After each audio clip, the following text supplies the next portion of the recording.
though, and plenty of sunshine across the south and east of the UK. That sunshine turning a bit hazy this afternoon as cloud starts to increase from the west. And that cloud thick enough across many northern and western spots for outbreaks of rain to will gradually work their way in as we go through the day. 1 or 2 heavy bursts developing across Northern Ireland and across Irish Sea areas later on. Turning milder out towards the west here, temperatures this afternoon up to 8 or 9 degrees. Still quite chilly though towards the east and southeast at 4 to 6 Celsius. As we head into the latter stages of the day, we hold on to a lot of cloud across the north of the UK. Quite a bit of hill fog around, some outbreaks of rain at times too. So quite a murky end of the day here. But notice temperatures starting to climb up to, across western spots, so up to 8 or 9 Celsius. Quite a cloudy, murky picture too across Northern Ireland. Spits and spots of rain around, but temperatures here up to around 10 or 11 Celsius by this stage in the day. Quite murky across many other western spots again. Bits and pieces of rain blowing through the air at times. Whereas towards the southeast, it's still mostly dry here, and there'll be some clear weather to end the day.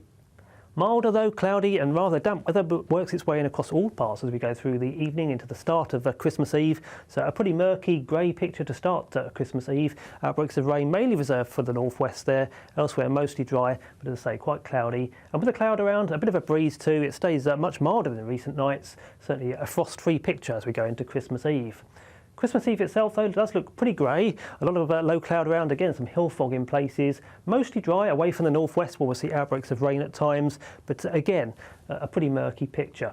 Temperatures very mild, though. Temperatures widely into double figures, peaking during the course of the afternoon up at around 12, even locally 13 Celsius. 13 is into the mid-50s in Fahrenheit, several degrees above where they should be for the time of year. Expect a warm front, moving from the kitchen right through to the rest of the house. Boxed Boilers, sponsors of weather on GB News.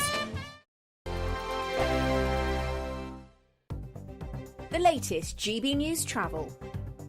Good morning, I'm Russell Holding. In the Highland, the A832 Moy Bridge is closed because of flooding. In Murray, the A939 is closed each way between Cockbridge and Tomintoul because of snow. In Dumfries and Galloway, the A710 is closed south of Dumfries because of a fallen tree. There's some disruption to flights at George Best Belfast City Airport after an incident yesterday. In West Yorkshire, the A645 is partly blocked by an accident on Bongate in Pontefract. The Port of Holyhead remains closed for repairs, with sailing suspended between Holyhead and Dublin. In Cheshire, the A530 is blocked to the northwest of Crewe, causing delays. The M1 in Leicestershire is closed northbound from junction 22 at Ashby de la Zouch to 23 at Loughborough after a van caught fire, causing queues. In the West Midlands, the A34 is closed along Stratford Road at Sparkhill in Birmingham because of a fire, and trains have been stopped westbound from Evesham to Worcester Foregate Street because of a points failure. That's the latest. You can stay up to date throughout the day by visiting our website gbnews.com. This is GB News, Britain's news channel.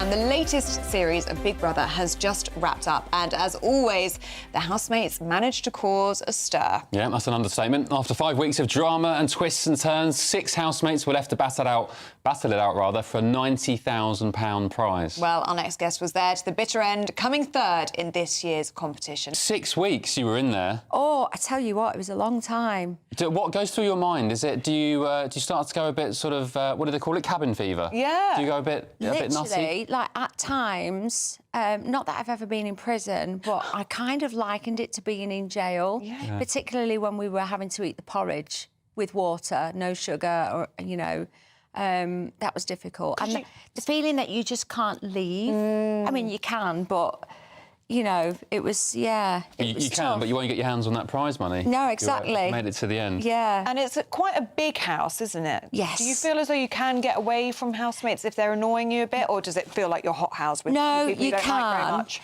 If you're sort of, if you're not comfortable with a certain conversation or something like that, you can always take yourself and move away. But can you have time to yourself? No. Not really. I mean, even you might think, do you know what, I'll just go and lock myself in the toilet for a few minutes. There's a camera and there's a mic in there, so you can't escape that. And then you're obviously wearing a mic, so there is that little feeling of, I could just do with having 5 minutes to myself, but you can't really get it. You've met up with one side of the house, but not the other side yet. But is that still on the cards, do you think? I hope so, yeah, because I liked every single person in that house, despite a few whispers on the internet, like, do you not like this? I liked everybody in the house, never had a bad word with anybody, so... GB News, the People's Channel.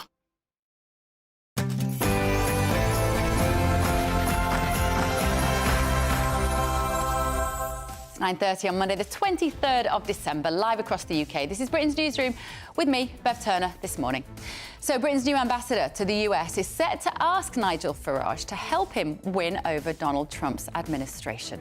But after Lord Mandelson said this about Trump in 2019, can anyone salvage this relationship? With an American president who is little short of a white nationalist and racist. It's a bit awkward, isn't it? Business leaders warn that our economy is heading for the worst of all worlds, with higher prices and fewer jobs as the economy flatlines this morning. Chief Secretary to the Treasury, Darren Jones, says that better times, though, are ahead. We start from a disappointing set of economic statistics as we end 2024.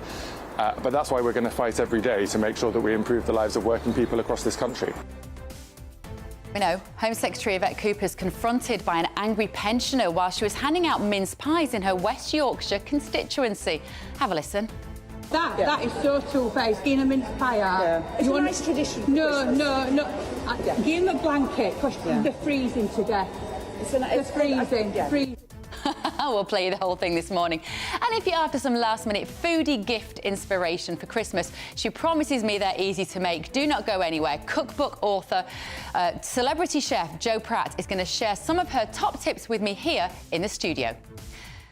And tributes are pouring in for the 9-year-old victim of the Christmas market attack in Germany as authorities come under pressure to explain why the Saudi Arabian doctor accused of murdering 5 people was not prevented from carrying out this horrific act.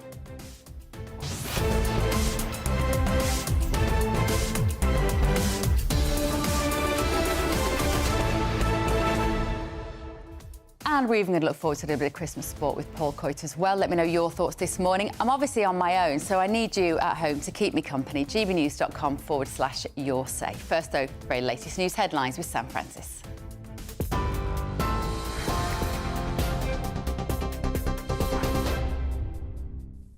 Bev, thank you, and good morning to you. Very good morning. It's just gone 9:30. Well, the top story this morning. Businesses are sounding the alarm today over the UK's economic future, warning the Chancellor that the country could face its worst of all worlds in 2025. A new survey by the CBI reveals firms expect a sharp decline in output and hiring, with many blaming Rachel Reeves' national insurance hike for the gloomy outlook. Well, it comes as new revised figures out this morning have revealed the economy saw no growth between July and September.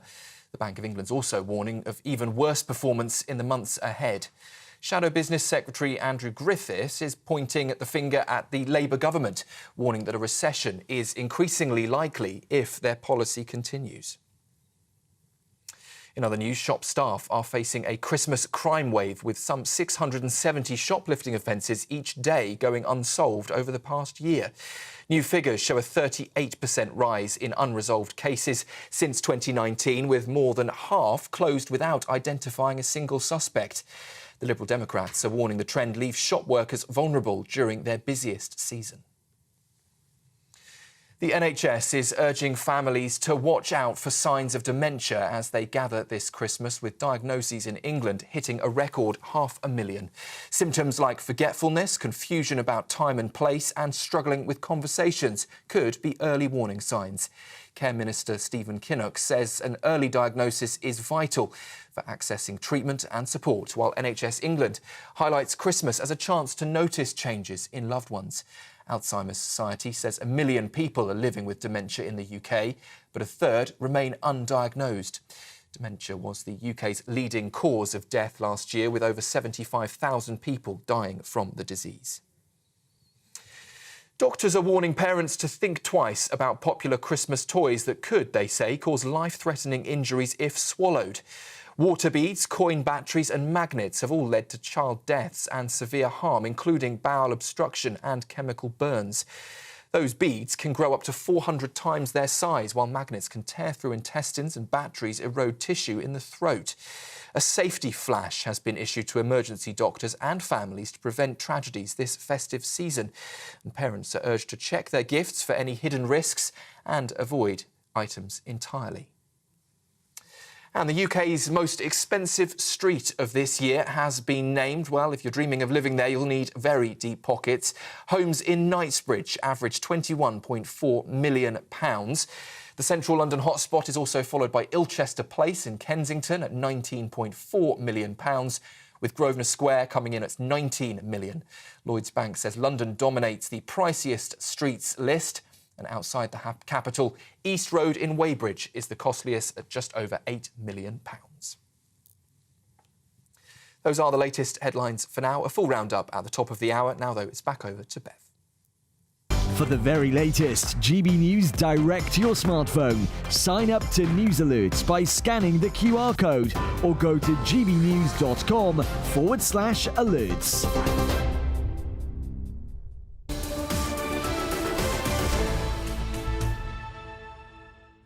Very good morning. Welcome to Britain's Newsroom, live across the UK and, in fact, the world on GB News. It's just me this morning. Bev, Andrew has already left to go on his holidays. Typical, isn't it? So keep me company this morning, won't you? gbnews.com/your say. We're going to be showing, actually, this morning some of our best bits, you might say, throughout the year. Some moments of absolute professionalism, the kind of serious journalism that you've come to expect from me and Andrew on occasion. So stay tuned for that. Now, Britain's new ambassador to the US looks set to call on the help of Reform UK leader Nigel Farage to help him win over Donald Trump's administration. But after Lord Mandelson said this in 2019, is there any hope of a UK and USA relationship? With an American president who is little short of a white nationalist and racist. Even those who have a sneaking admiration for Donald Trump because of the strength of his personality, nonetheless regard him as reckless and a danger to the world. So let's get the thoughts of James Matthewson, former Labour spokesman. Morning, James. Thanks for joining us this morning. So what do you make of this choice of Lord Mandelson to be the man to help forge this relationship between the UK and the US? What a choice. What a choice indeed. Peter Mandelson is, the chief of the dark arts from the new Labour era of spin doctors, and he's long been known in the Labour movement, as the Prince of Darkness, and he's one of these people who can effectively kind of cajole people who normally can't be brought together and get things done that can't be done otherwise. So I think he's a very, very effective operator. In this position itself, you're going to struggle to find anyone in the Labour Party who hasn't insulted or, criticised, at the very least, Donald Trump and Donald Trump's kind of politics. So, his comments about Donald Trump, I don't think they'll bear any relevance, especially with Donald Trump surrounding himself with people, including his vice president, J.D. Vance, who called him America's Hitler, so it seems No, J.D. Vance, no, we have to correct you on that. J.D. Vance wrote a text message to somebody when he was at college that said, I oscillate between thinking he's the saviour of the world and that he might be Hitler. Like, he said this in a kind of, he might be one or the other. And like many people, he feels very differently about Donald Trump. I add myself to that particular list. But the thing about Mandelson, of course, is that politics has moved on. And there'll be people listening to this who can kind of barely remember what Mandelson did when he was in office. Just tell people why he was so associated with the idea of him being sort of the master of the dark arts. And is that relevant in 2024? Yeah, it's just because he's been an effective political operator. He's not from my side of the Labour Party at all. He's somebody that I, as factions go in the Labour Party, would be quite opposed to normally. But in a position like this, it's almost the perfect place for him because he is somebody who gets things done. He's somebody who is able to keep things moving. And of course, that era of politics, from the late 90s, early 2000s of Blair's government. I was only born in 1994, so, it's hardly like I remember this firsthand. But of course, this is well studied throughout anybody who's worked in the Labour Party, and these stories are still talked about as to how he's stabbed people in the back and manoeuvred politically and all the rest of it. And people look to that with some admiration who work in politics. But I do think it takes somebody, a very strong character and very strong will and political experience to handle somebody like Donald Trump, and especially the people Donald Trump has surrounded himself with. So Peter Mandelson may well be the perfect appointment for that task. But he's so associated with old school Labour, with Blairite politics. He's associated really with the opposite of what Donald Trump and his administration wants to be. And this is a man who has to go out there and fight for this country, to fight for the UK in relationship and our relationship with the USA, particularly in terms of trade. And you say he's associated with the dark arts. That's not something which can recommend you. You say that might make you a good politician, but I don't think that's necessarily what we need in 2024. You know, he spent a lot of time with Jeffrey Epstein, sorry. He spent a lot of time with Jeffrey Epstein. And so there are questions to be asked about why him? Why? I think I, for one, just don't really understand this appointment. Well, Donald Trump himself, we're talking here about a man who, and we've had this dispute before, Bev, where I, called him a rapist, you said he's not a rapist, the woman who took him to court and found that he'd raped her, E.J. Carroll will disagree with you on that, but, this is a man who has absolutely no moral standing in the world whatsoever. Nobody believes that Donald Trump is a moral man. Donald Trump is the opposite of a moral person. So the question whether Peter Mandelson is moral enough to deal with him, it doesn't really matter at the end of the day. What matters is that our interests as a country are handled, and standing up to Donald Trump, that's the only chance that we have in being able to put forward our best interests as a country. So, obviously, Nigel Farage, as we know, has a great relationship with the president-elect, and he has said that he will help negotiate that relationship and that he will help. That's surely a very magnanimous thing to say. It would be easy to step aside and say, well, I'll only help when I'm Prime Minister. But the fact that he's saying, I will help Mandelson if I can do so at this point, surely that should be, the reaction to that should be positive from the Labour Party. Well, it's very kind of Nigel, isn't it, to volunteer to do that. Of course he's doing so. It's a trap. Now, what he doesn't expect, he wants the Labour Party to stand up and say, no, not a chance, get back, we'll sort this out. Because then that puts him in a position to be able to say, look, if only I was in charge, we would have a better relationship. But of course, Peter Mandelson already is doing the smart thing here and saying, oh, great, yeah, come on board, Nigel, you can help me with it. You can be tied to this entire relationship, and if things go south, you can be associated with it as well. Because Nigel Farage has a lot to gain from his relationship with Donald Trump, as we've seen already, and through his connections to Elon Musk, who's looking at bankrolling his bid to be the next Prime Minister of this country. So it's very smart from Peter Mandelson to say, yeah, come on board, get involved. Wouldn't you rather Nigel Farage says, yes, I will help, than say, no, I will not? I mean, it depends, but I mean, if he's able to help, but on what? Then if it's going to be in our interest for our country, then surely that's a good thing for Nigel Farage to say, I don't mind brokering that relationship. It seems like the American administration think Mandelson is a piece of work. Well, let me help get involved for the sake of the country.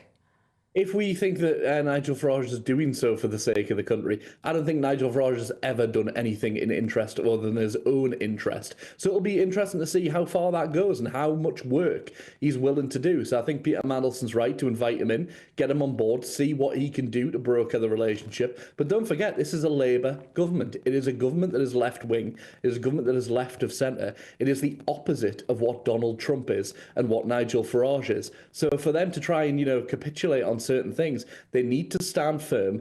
Nigel Farage can only do so much and have so much influence in that.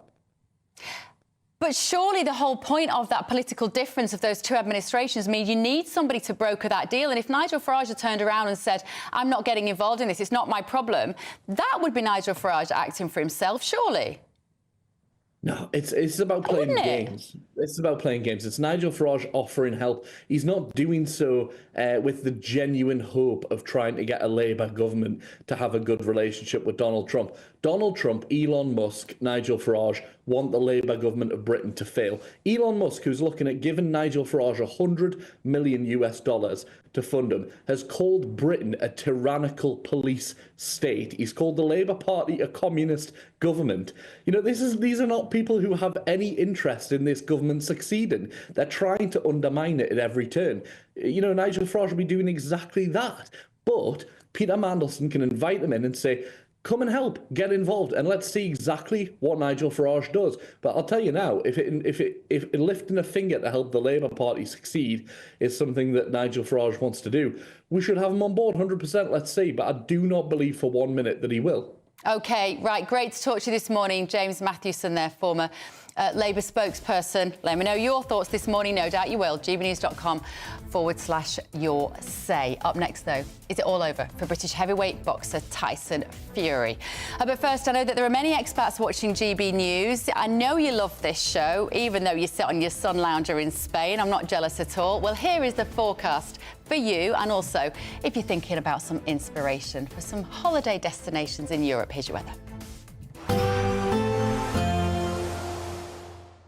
I hope it doesn't rain. Don't worry about it. It'll spoil our holiday. Relax, we're totally covered. All Clear Travel Insurance sponsors GB News Travel Destinations forecast. Hello, welcome to your latest winter sun forecast brought to you by the Met Office. We'll see an east-west split weather-wise across southern parts of Europe over the next few days. Mostly fine in the west, more unsettled further east. Could see a few showers on Christmas Eve across the Canaries, but for much of Iberia, it's set fair, plenty of sunshine around here. And then we run into more unsettled conditions across southeastern parts of Europe. Some wind, some rain, even some hill snow in places. And that east-west split continues as we go through the Christmas period. Further unsettled weather to come in the east, generally fine the further west you are. All Clear Travel Insurance sponsors GB News Travel Destinations forecast.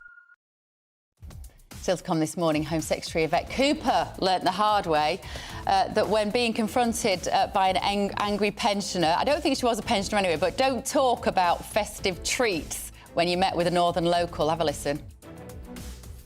Elderly as well. You, right? Elderly people as well. Hand out mince pies. I think you should be warming them up and getting them.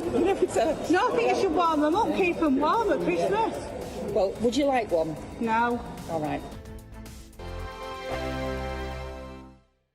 Hi there, I'm Michelle Dewberry and I'm going to take a second to tell you all about my show, Dubes & Co. We start off with the issues of the day. We then bring in both sides of the arguments. We get rid of the disrespect. And then you throw me into the mix. And trust me, I'll tell it exactly how it is. And then, of course, the magic ingredient, you at home. We mix it all together and what have we got, in my opinion, the best debate show in town.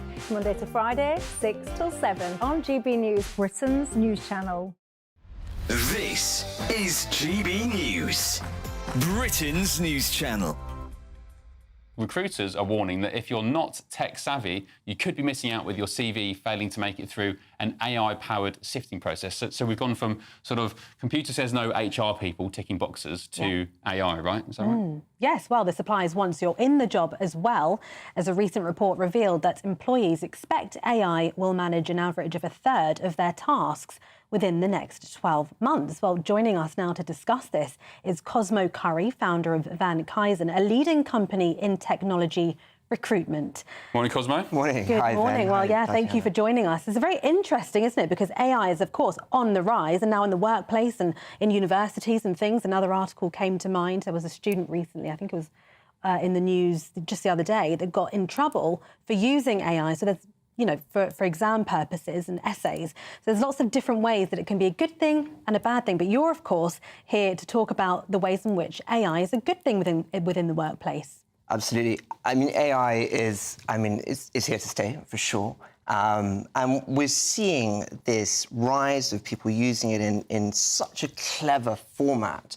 And the other side of it is also we're seeing people who are using it and during the process of that, they are losing their character. We're losing the actual insight into the individual behind that.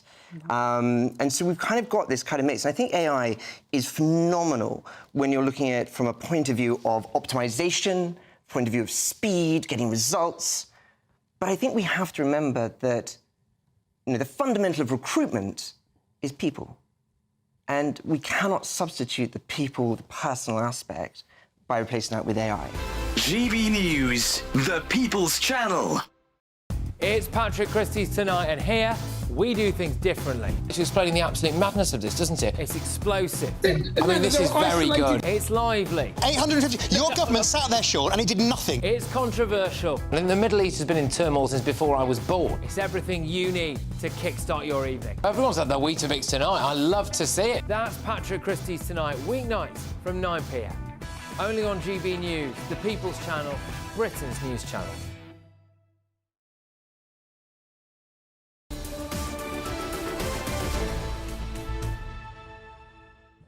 9:49. This is Britain's Newsroom on GB News with me, Bev, this morning. Right, let's look at some sports news. Paul Coit is here with us. Big boxing match over the weekend. Oh, yeah. Tyson Fury and Usyk. Yes, Alexander Usyk from Ukraine. Yeah, tell us what happened. Remind us. People might know already, but let's have a little reflection on this. OK, it was the second fight. It was the second fight between the two of them, and Usyk had won the first one. It was for the undisputed championship of the world, as they like to say, and basically it's in Riyadh, in Saudi Arabia. So it was the second fight, and this time. We had he really trained hard, Tyson Fury, for this one. Because the first one, it was a bit too much, dancing around, you know what I mean? A bit of that showboating going on. This time, he really wanted to win. And it was a pretty close fight. But without doubt, I don't think anybody would doubt the fact that Usyk did win it. Although Tyson Fury, at the back of it, ended up saying that it was a disgrace, that he should have won, that he'd won by 3 rounds. And I don't think that was the case. Anyway, I think we do have. Yeah, let's have a little Tyson, listen. Here Here he he is. is. What he had to say. I didn't feel no spirit. I felt a little bit of Christmas spirit in there, and I think he got a little Christmas gift from them judges. Christmas gift early. I love the hangers-on. Oh, yeah, I'm not going to disagree with you. He didn't see his wife and kids for months before 3 that months. fight. 3 months. And they've got hundreds of kids, haven't they? They've got tons of kids. I think there's 6. It's 6 kids. Yeah. So he basically said to his missus, I've got to go and do this sporting event. You're on your own with the kids now. For 3 months, she didn't talk to him. And I saw her being interviewed. She said, well, I hope it's worth it. Yeah. Well, I hope it was worth it, Mrs. Fury. Well, I'd be full of fury if my ex-husband did that. He did pretty much. What about if he came along and said, well, I've earned 150 million quid for it? Maybe. I could do with 2 months, maybe, for that sort of money. Yeah, but at what point is enough for the sake of your kids? Paul, don't go anywhere, because I know that a lot of people, just like me, are missing Andrew Pearce this morning. So we thought we'd put together a few moments of us when we maybe weren't at the top of our game, but I think you'll quite enjoy this. Every day, we run our poll of the day, and today we're asking, as Assad falls in Syria, is the UK still a player on the world stage? I don't quite know asking that question, to be honest. It wasn't us. We didn't get rid of Assad. Look, people have thought long and hard about that question, Andrew. Don't take the mickey. We've gone a bit early on the biscuits. You just caught us red-handing. Your mum is the voice of common sense. Where do you think I get it from? Right, during Advent. She's right. And poor O'Harry, I don't know if you saw any of the interview, he hardly got a word in. I know how he feels. First, the news with Sam Francis. Right, this is Britain. Yeah, put your biscuits out, Andrew. Well done. OK. When it gets so hot that the sweat no longer cools you down, you literally boil in your own sweat. I know that sounds like complete exaggeration. It does, actually. When it gets... I'm afraid it does sound like exaggeration. They're boiling to death. Perhaps they should put more deodorant on. Alex, we're going to have to let you go because we're running late to the headlines. Alex, thanks for coming. See, I love eggs. I do. Honestly, they had a bad rep over the years, didn't they? People, we're not very good for your cholesterol, I think the school of thought on that has changed quite significantly now, that they are full of protein. Yeah, and you can do so many nice things with them. Well, how do you prefer your eggs? Fried, omelette, scrambled? I make a very good soft poached egg. Oh. I mean, I give him a hard time sometimes, but I wouldn't describe it as bullying. Well, good luck if they want to bully me. I like scrambled egg. Oh, but it can't be too sloppy. No. Don't like sloppy scrambled egg. I make it in the microwave. Oh, you do risk it becoming just like a fluffy, dry mess then, don't you? No. You've got to time it perfectly. And don't forget, he's changing their language on immigration. The people crossing... I know, I'm slipping down. Cameron has broken this chair as well. Should we join you? Cameron has broken this chair. I know. I'm taking over your notice. There we are, I'm back. There you go. It doesn't stop the problem. Are you all right? just choking to death. Oh, dear. She's hoping. I promise Wishful thinking. I didn't put anything in his water. Not today, but, you know. Right, still to come.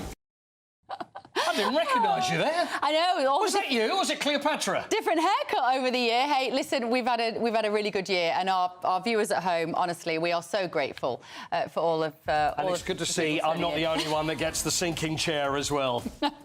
Stay down there. OK, I know my place. Right, don't go anywhere. This is Britain's Newsroom. Marco's got your weather.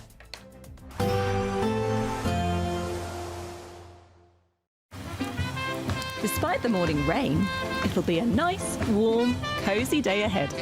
Boxed heat pumps, sponsors of weather on GB News. Hello, here's your latest weather update from the Met Office for GB News. Things are turning much milder now in the run-up to Christmas. Often quite a bit of cloud around, some outbreaks of rain. The rain mainly reserved, though, for the northwest of the UK. Looking at things in more detail for today now, though, and plenty of sunshine across the south and east of the UK. That sunshine turning a bit hazy this afternoon as cloud starts to increase from the west. And that cloud thick enough across many northern and western spots for outbreaks of rain to gradually work their way in as we go through the day. 1 or 2 heavy bursts developing across Northern Ireland and across Irish Sea areas later on. Turning milder out towards the west here, temperatures this afternoon up to 8 or 9 degrees. Still quite chilly, though, towards the east and southeast at 4 to 6 Celsius. As we head into the latter stages of the day, we hold on to a lot of cloud across the north of the UK, quite a bit of hill fog around, some outbreaks of rain at times too, so quite a murky end of the day here, but notice temperatures starting to climb up to, across western spots, so up to 8 or 9 Celsius. Quite a cloudy, murky picture too across Northern Ireland, spits and spots of rain around, but temperatures here up to around 10 or 11 Celsius by this stage in the day. Quite murky across many other western spots again, bits and pieces of rain blowing through the air at times, whereas towards the southeast it's still mostly dry here, and there'll be some clear weather to end the day. Milder though, cloudy and rather damp weather works its way in across all parts as we go through the evening into the start of Christmas Eve. So a pretty murky grey picture to start Christmas Eve. Outbreaks of rain mainly reserved for the northwest there, elsewhere mostly dry, but as I say, quite cloudy. And with a cloud around, a bit of a breeze too. It stays much milder than recent nights. Certainly a frost-free picture as we go into Christmas Eve. Christmas Eve itself, though, does look pretty grey. A lot of low cloud around, again, some hill fog in places. Mostly dry away from the northwest where we'll see outbreaks of rain at times, but again, a pretty murky picture. Temperatures very mild, though. Temperatures widely into double figures, peaking during the course of the afternoon up at around 12, even locally 13 Celsius. 13 is into the mid-50s in Fahrenheit, several degrees above where they should be for the time of year. There will be a light breeze in the morning, leading to a warm front. Boxed heat pumps, sponsors of weather on GB News.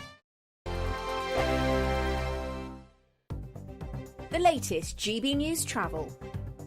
Good morning, I'm Russell Holding. In the Highland, the A832 Moy Bridge at Marybank's closed because of flooding. At Cairngorms, the A939 is closed each way between Cockbridge and Tomintoul. And the A93 closed between Braemar and Spittal of Glen Shee because of snow. In Dumfries and Galloway, the A710 is closed south of Dumfries because of a fallen tree.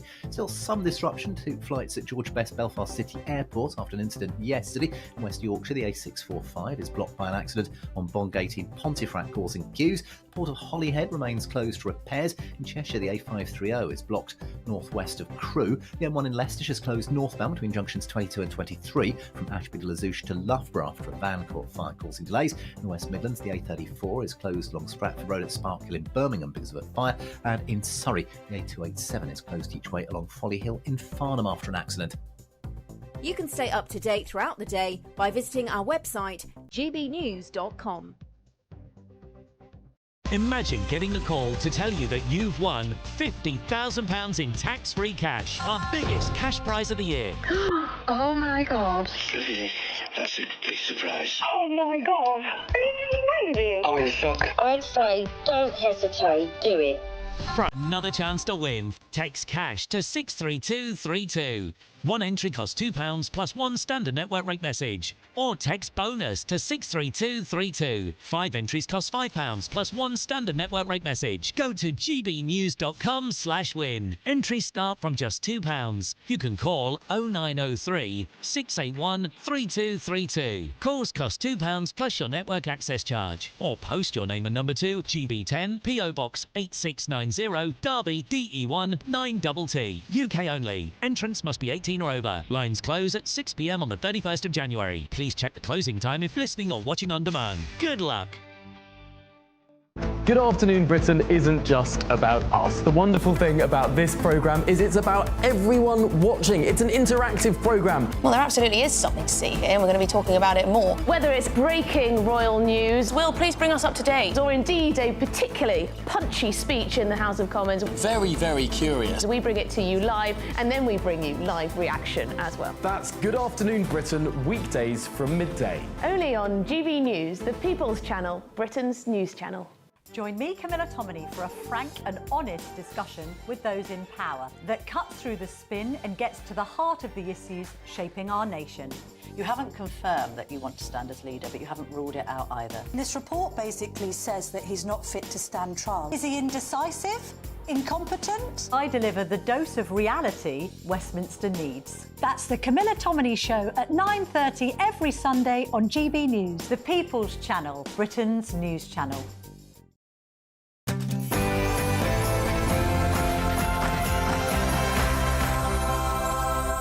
10 o'clock on Monday, the 23rd of December, live across the UK. This is Britain's Newsroom with me, Bev Turner, this morning. So Britain's new ambassador to the US is set to ask Nigel Farage to help him to win over Donald Trump's administration. But can anyone salvage this relationship after Lord Mandelson said this about Trump in 2019? With an American president who is little short of a white nationalist and racist. So business leaders are warning that our economy is heading for the worst of all worlds as the economy flatlines. Chief Secretary to the Treasury, Darren Jones, does, though, say that better times are ahead.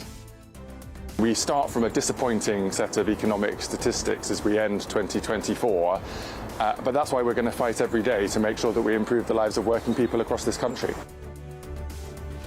Tributes are being paid for the 9-year-old victim of the Christmas market attack in Germany. Mark White has more.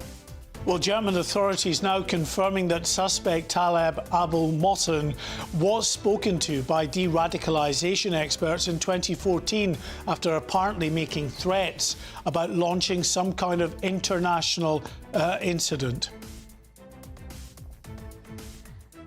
And who'd be an MP? Home Secretary Yvette Cooper was confronted by a very angry constituent whilst handing out mince pies in West Yorkshire. Have a listen.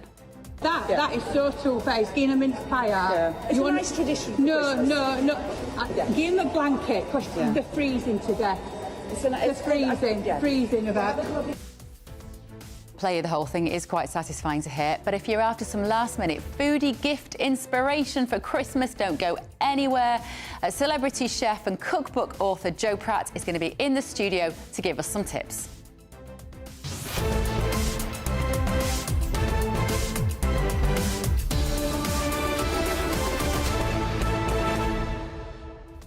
So if you're wrapping the presents, keep us on this morning until midday. Let me know if you're ready for Christmas. gbnews.com/you're safe. First, though, the very latest news with Sam Francis.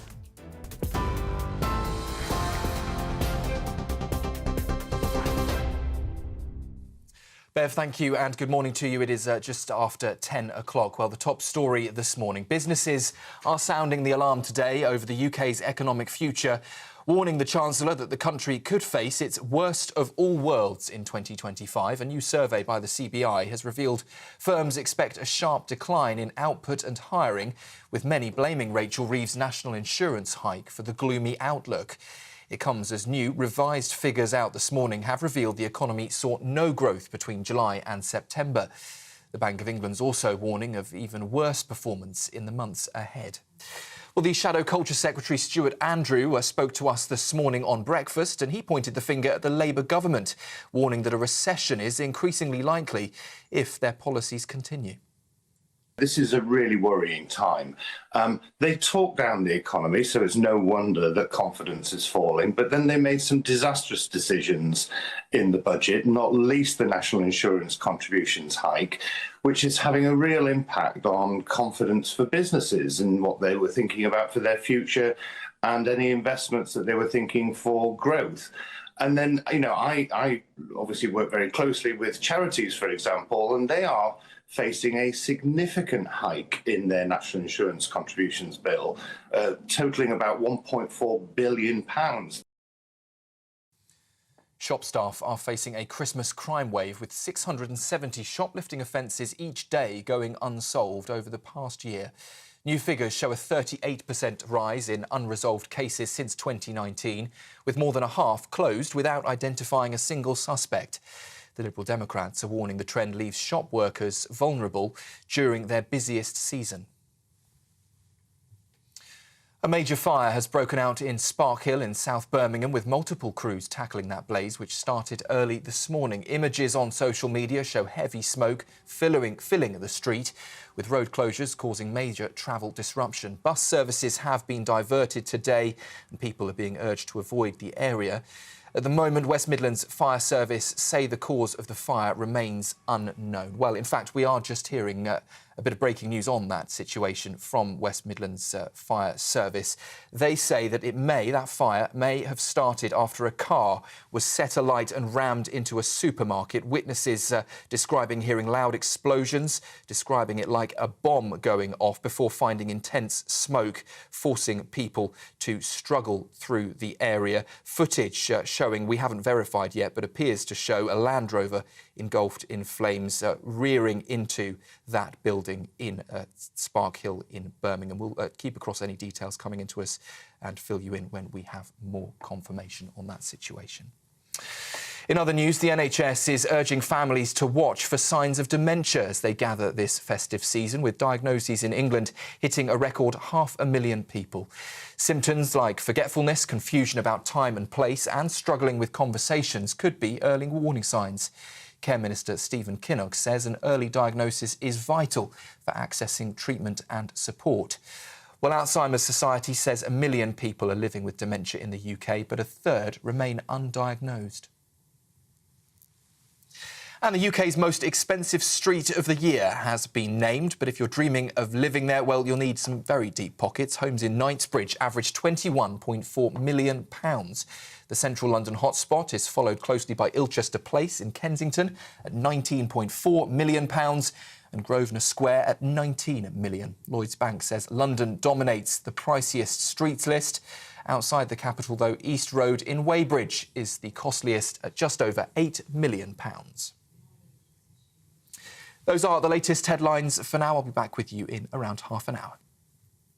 For the very latest GB News direct to your smartphone, sign up to News Alerts by scanning the QR code or go to gbnews.com/alerts.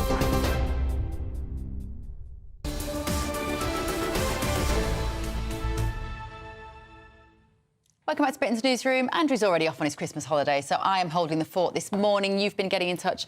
gbnews.com/yoursay. Thank you. Lucia has said it will do Nigel Farage no favours to get involved with Mandel Moron. This is obviously in relation to Lord Mandelson representing the UK on the American stage. Let Labour stew in their own juices. Nigel will lose a lot of support if he does get involved, she says. James says, so Nigel coming out of retirement because he felt he was needed wasn't a selfless act, is a question. And Angela saying, good morning, Angela. She says, Merry Christmas, all the best of the year ahead to you and your families. And Richard has said, let's start at the beginning. That's a very good place to start, he says. I won't burst into song. Starmer and Reeves told the whole world that things can only get worse. Well, they were right with them at the reins. What leader of a country wouldn't have realised saying that would cripple our country further? So suggesting that they basically talked the country down, and then guess what? Surprise, surprise, the economy doesn't appear to be picking up. And Grumpy Grandad, good morning, says that Bev soldiers are often away from their families and friends for months on end. Tyson Fury being away from his wife for 3 months, it's just part of his job. That is a very sensible reminder. And Brian says, listening to these so-called Labour advisers talk makes me wince. The whole lot of them, advisers, MPs, ministers and so-called Prime Minister, completely driven by their ideology, no emotions, no consequences, no compassion. They are robotic in all they do. It does feel like that, doesn't it, Brian? So keep your messages coming in, won't you, this morning? gbnews.com/yoursay. So tributes are flooding in for the 9-year-old who has been named now as the youngest victim in the German Christmas market attack. That's as a protest group, Alternative for Germany, prepares to march near the scene of the attack that killed 5 and has left hundreds injured. GB News Home and Security Editor Mark White joins us now. Mark, Christmas markets in Germany go to the very heart of that culture, that European Christian culture around Christmas. This was shocking when this happened at the weekend. The footage is so distressing. What do we know now on Monday morning? Well, more details really coming out about the background of the prime suspect, Taleb Abdul Mohsen, an asylum seeker who came to Germany in 2006, was eventually granted asylum in 2016 under Angela Merkel. During his time, while he was waiting to be granted refugee status, he was involved in a dispute with one of the local authorities in northern Germany, and according to German authorities, had made threats to carry out an act that would grab international attention. As a result of this, he was investigated by authorities. He was spoken to by de-radicalisation experts, deemed not to be a significant threat, but fined for that time. Now, this is in contrast to the news that came out early on about this individual saying he wasn't known to the authorities. Well, clearly he was. And the Saudis as well, he is by birth a Saudi national. The Saudis had tried to get this man extradited back to Saudi Arabia on people trafficking allegations. They had sent, we're told, over a number of years, multiple cables, diplomatic cables to the German government, warning about this individual's extreme behaviour and beliefs. And then there was another incident that was reported to authorities just last year about his postings on social media, where he was very specifically talking about potentially harming German people. Someone reported that to the authorities, and little, if anything, seems to have been done about this until, of course, that terrible atrocity that took place on Friday evening. And some further questions to be asked about that as well, Bev, about how on earth he got his vehicle through the vehicle mitigation bollards that we see all around these Christmas markets in Germany, here in the UK, all across Europe.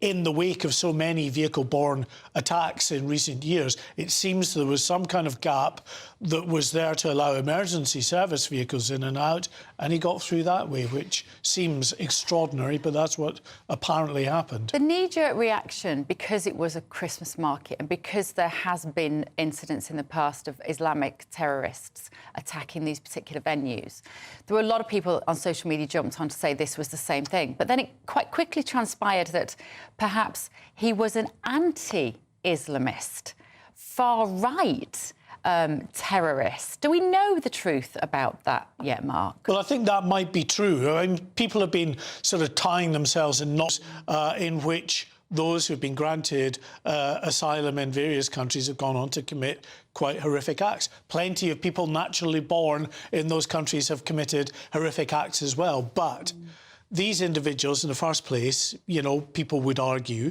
wouldn't have been there if it wasn't for mass migration and a liberal policy of granting asylum to people who we don't really know an awful lot about. So it does fall into that particular category of real concern that people in Germany have, especially as they're going to the polls early in the new year with this subject uppermost in the minds of the electorate. What was the logic behind the German authorities not extraditing him back to Saudi Arabia when they asked for him to go there to stand trial? Well, we understand that he claimed, you know, that he was a dissident, that he was anti-regime in Saudi Arabia, and as such, his life would have been in danger if he was sent back to Saudi Arabia. So that was one of the reasons, it seems, that he was granted refugee status. But I think those that are very concerned about the security challenges around the refugee and asylum process will be understandably be concerned that someone who gets flagged up in this way then is allowed to remain in the country and is given refugee status. And just imagine being the parents of that deceased child, knowing that these opportunities were missed and that this guy should not have been in the country and that he was prevented from going back to Saudi Arabia as his life might have been at threat from the Saudi authorities, to then he stayed there and took other lives. OK, thank you, Mark. Such a bleak story. I hate doing those stories in the run-up to Christmas, but, it would be remiss not to cover that. Right, at GB News, we love to hear what you think, of course, and every day we're running our poll of the day. Today we're asking, should shoplifters face jail as the number of unsolved offences rises by 38%. I would have thought it might be a lot higher than that. The final result of our poll will be announced in Martin Daubney's show this afternoon. As always, Martin will be here at 3 till 6. For all of our latest polls, news and how to vote, go to gbnews.com/poll. Up next, Home Secretary Yvette Cooper was confronted in West Yorkshire by a very frank-talking northern women, just the kind I like, whilst Ms Cooper was handing out mince pies. Have a listen. That is so two-faced. Give him a mince pie out. Yeah. It's a nice tradition. No. Give him a blanket, because they're freezing to death. They're freezing about. This is GB News, Britain's news channel. As Strictly Come Dancing approaches its iconic Blackpool episode, marking halfway through the competition, visually impaired dancers across the country have spoken out about how groundbreaking the casting of Chris McCausland is, who suffers from, if I hope I'm saying this correctly, retinitis pigmentosa, and they have found him particularly inspiring. We've been talking, Sean, about how the casting of Strictly has been inspiring to so many people, but I imagine there'll be lots of people who are watching this at home finding your story of resilience really inspiring, because you've obviously really been through it. Is dancing something that has sort of, you know, helped keep you going through all of those troubles? And what does it mean to you to see casting like this on a show like Strictly Come Dancing? Like I say, all the things I went through. So those 9 years when I wasn't dancing, you know, I was still dancing in my head and just banging on to other people. Very much not just people with sight loss. You know, I've been a big advocate for people with social isolation. So many people on their own now, social anxiety, especially since COVID. And I just want people to get out. The stuff that I'm doing and all the stuff Chris is obviously doing, it will inspire others. Again, like I say, just not people just with sight loss. I had so many people come up to me in the early days, guys, and now that say, you know what, Shawnee, I've seen you do it, so I'm just going to do it. But you just got to get over yourself, because if you bother to do the maths, you know, because all it is maths and walking. Yeah. You know, that's all it is. Maths and walking actually sounds quite difficult. Sean, thank you. Oh, come on, mate. Can you shout? Can you walk? Crack on. Sean, you're an inspiration. Thank you, mate, for joining us this morning. Really appreciate it. You're a star, and so glad. Just before I go, I'm just going to say this is Kev. Here's Kev. GB News, the People's Channel. In the GB Newsroom, we bring you the news as it happens. With our team of dedicated journalists across the UK. We're ready to keep you up to date with what's happening every half an hour, every single day. Bulletins here on GB News, the People's Channel, Britain's news channel. If you want your news to be straight talking... This is the nightmare for the Conservatives again. Down to earth. It's not just Nottingham where this is happening, is it? And most importantly, honest. Hard-working, middle-class taxpayers, they'll get their book thrown at them. Then catch me, Martin Daubney, Monday to Friday, 3 till 6 p.m. on GB News, Britain's news channel. Every Saturday, 10 till 12, we'll bring you all of the news that you need to know. We'll also remind you there is so much to smile about. It's my favourite time of the week. I get to relax, enjoy some light-hearted stories, and let Ellie teach me about fashion too. That's Saturday Morning Live, every Saturday, 10 till 12. Only on GB News, Britain's news channel.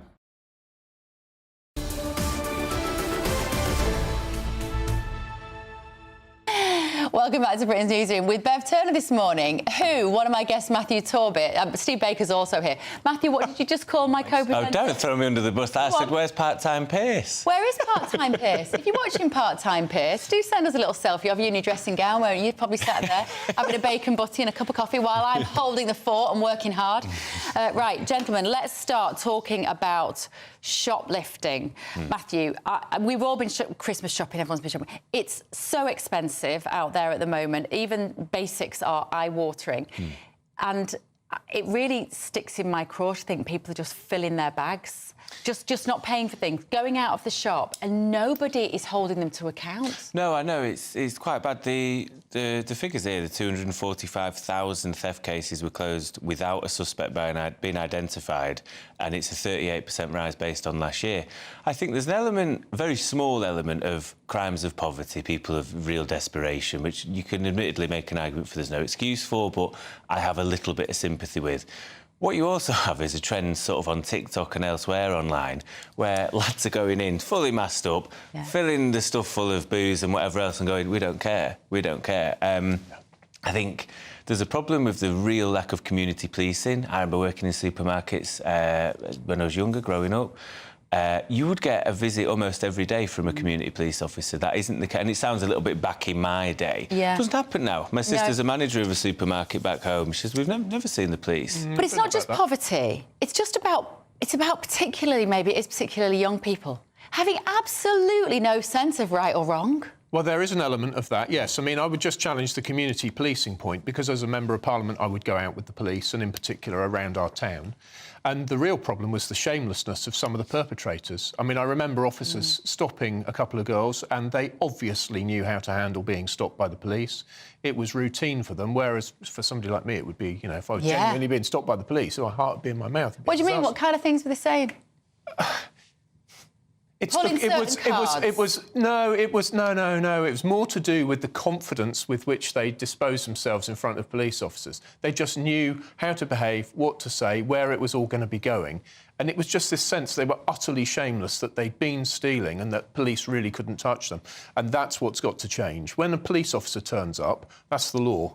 And a police officer's presence should inspire a spirit of respect and a sense that things are about to go terribly wrong for you. Yeah. And I'm afraid it's about the courts, and it's about sentencing, and it's about people's incentives. I mean, people stealing should know that if they're caught, it's going to go terribly badly wrong for them. And don't you also think it's to do with the fact that we've got cameras in every shop, and it's almost like the cameras in every shop and on every till, I think psychologically has given the younger generation this idea that it's OK as long as you don't get caught on camera.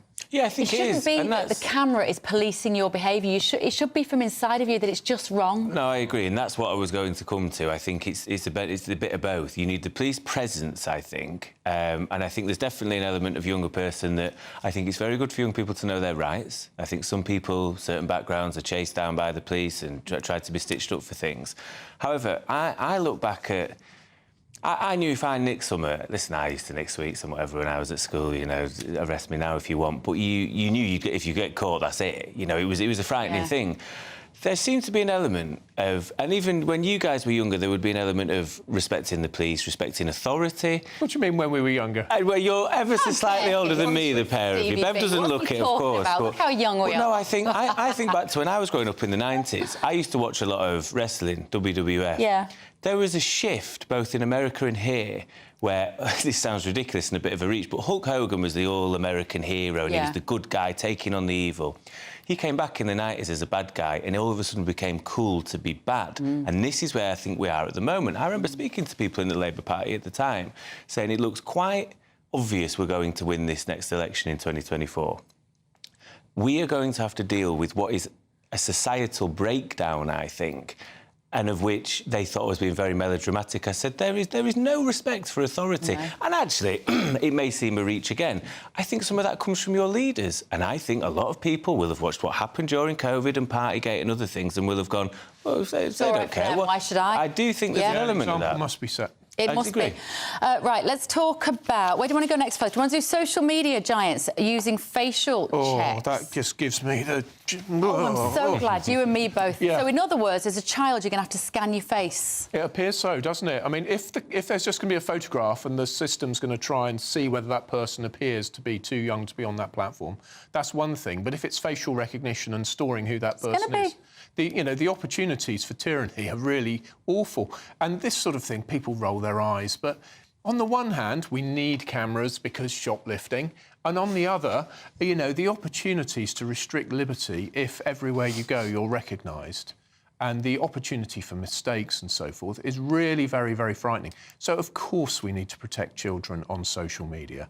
But if it's at the price of forever having your details logged in big software systems, so you're recognised everywhere you go. No, thank you. But this all started under your Conservative Party. Well, this is the Matt Hancock's and the Boris Johnsons of this world. Absolutely. It's a great idea. If only it had been my personal Conservative Party, how happy I would have been. I wrote an article... Have you done enough, Steve? Did you do enough to push back on this? No, I did not. You're absolutely right. I did not lead enough rebellions in my 14 years. I did write an article for Big Brother Watch about supporting them and saying that this is a think tank that defends liberties reason, attacks facial recognition and so on, saying that the opportunities for tyranny with these technologies is absolutely huge. I mean, central bank digital currencies would be another one, which terrible risks to freedom. And unfortunately, governments do go wrong. Yeah. They do go terribly wrong. This social media issue, of course, it is terrible, Matthew. Children being on social media, they're being exposed to all sorts of pernicious influences. But getting a whole generation to scan their face is just priming them for a future where they are presumed a criminal before they've committed a crime. Yeah, possibly. And I also think, how accurate is it really going to be? If you've got some sort of Wayne Rooney-looking child who I always looked a lot older than what I did as well, and it's scanning to ensure you're a certain age, we can't be certain for... And also, kids aren't daft. They'll find a way. I'd go and get my elder brother to go and do it and say, you scan yours and I'll always be logged in. And it's the same way as we used to get, you know, older kids going to the shop for us for some alcohol or whatever. Kids aren't daft. They'll find a way. Well, talking about kids not being daft, this is a great piece in Daily Mail today about what not to say at Christmas lunch. OK, it's a couple of days, so you might be slightly nervous about sat around the table, maybe with your close family members. Not that close, because you never see them for the other 364 days of the year. But there are topics you can't talk about, Steve. What are they? Well, it turns out this is a hugely funny article. Everything from not being able to give a simple compliment through to not being able to use an ordinary cheap plastic scourer because of environmental harms and so forth. So it's a very, very funny article. I have to say, the young people of my acquaintance aren't as bad as the article suggests, although I understand that experience does vary. It might well be that the young people of my acquaintance are either parliamentary staffers and being polite or my godchildren. I don't know, but I don't think young people are quite as bad as the Mail suggests, but it's a good article. But it can feel like conversation has become a field of landmines, and it almost started with Brexit in a way, Matt, didn't it? It started with Brexit, then it moved on to COVID, clearly. Can't talk about that at my dinner table. You throw in the eco issue as well, throw in Donald Trump. What are we going to talk about around the dinner table anymore? Everything is controversial. I don't know, maybe that's where I'm fortunate to have parents that don't vote and don't engage, because actually we avoid any of this highbrow talk and we talk about Coronation Street and whatever else. I don't even watch it, you just pretend. So I don't know what I would raise with them that they'd be... they'd say something politically incorrect, probably, and I used to get really angry at university. Like, you can't say things like that. You get older and you think it's not a battle worth having. There are people of a generation, just let them get on with it. Yeah. So, no, I'm quite lucky. I think I will be avoiding all challenges of wokeness and whatever else around the table. I do think it's important to say that young people's experience is very different from ours. I mean, we didn't have social media to cope with, and news didn't come home from all around the world so quickly as it does now. So, I mean, I think a lot of listening would go down well, I think, with young people. Listening to each other is a very good go thing. Down well, wouldn't it? And actually, let's not argue around the Christmas table. It's the season of goodwill and forgiveness and everything else, Talk you know? about what you've seen on GB News that week. Again, might lead to a controversial conversation, but anyway. We've got more in common. Shall we have a look at what happened to Yvette Cooper when she went to give out some mince pie? She thought she was doing a nice thing for her constituency, but she'd failed to consider a slightly gobby northern woman nearby who told her what's what. Here you go. The thing that everybody voted for you for, in everything. Well, smashing gangs, loads of rubbish, you know it, and you're going to house a load of them around here. We know you are. We know your plans. Well, actually, do you know we're already... Waspy. Yeah, we are already cutting the asylum hotels. What about when you got that photo done and all that with Waspy women? Yeah, we are already... Changed your mind with that? We are already cutting the asylum hotels. You know, you've got more. No, we've actually been cutting them. We just announced the next 7 has been cut. And now you're going to try and stop Elon donating. Everything's like changing. Yeah. You'll not get in next time with that. Good luck to you. That is so two-faced. Getting a mince pie out. Yeah. It's a nice tradition. No. Give him a blanket because they're freezing to death. They're freezing about. She managed to get in, talking about controversial conversations, she managed to get into that. Waspy women, Elon Musk giving donations to reform. Did she mention the farmers, I think, heating the pensioners? Brilliant. You should get her on. I know. She'd be amazing. She'd be amazing. She would be an absolutely terrific co-host. But she was very informed. She knows what all the big issues are. She was extremely informed. Yeah, apparently she is a local reform activist, which she's entitled to be. But yeah, watching Yvette Cooper being held to account in such a way, I'm afraid, gave me a bit of Schadenfreude. Watching Yvette suffer after everything she said about Conservative austerity over the years. But actually, of course, it's a very serious subject. Yeah. The welfare state's promises are unaffordable, and governments successively are going to have to target benefits on those most in need.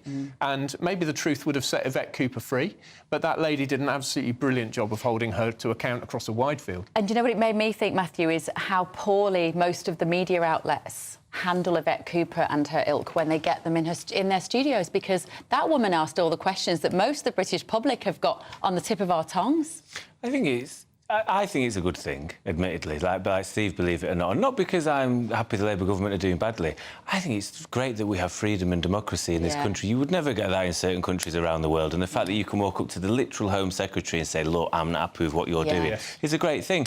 I also think she handled it quite coldly. I know she might know the woman and she's a local activist and whatever, but I think there's a way of dealing with people, even when you're tired and can't be bothered, and going, look, I hear what you're saying, but we're trying to do this. It was very flippant.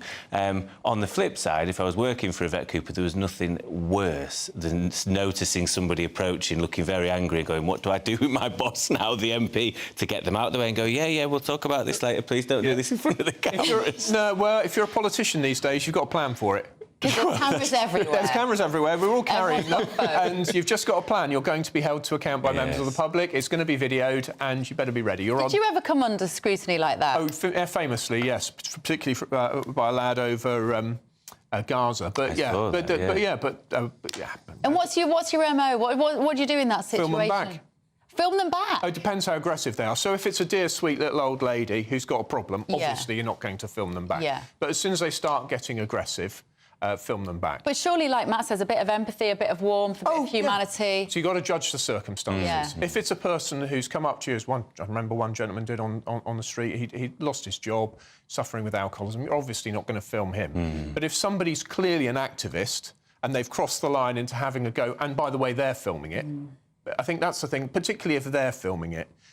As an MP, I think you should feel entitled to say, well, look, you're filming me here, so I hope for the record you won't mind if we take a video too. Yeah. Can I just say, I like your outfit today, Steve Baker. My wife calls this the Victorian dad Christmas outfit. You are a bit Dickensian. You're a bit like... I try. Yeah, we need a return to virtue. Yeah, I'd return to virtue. Not that I'm a great example, of course. And Matt, you and I are going to be having a chat a bit later, because I didn't know about your being homeless at one point. And we're going to have to talk about that because Prince William's doing some work, isn't he, about, basically curing the problem of homelessness, solving the problem. So we're going to be talking about that a little later as well. So, right, see you in the second hour, gentlemen. But first, here's your very latest news headlines with Sam Francis.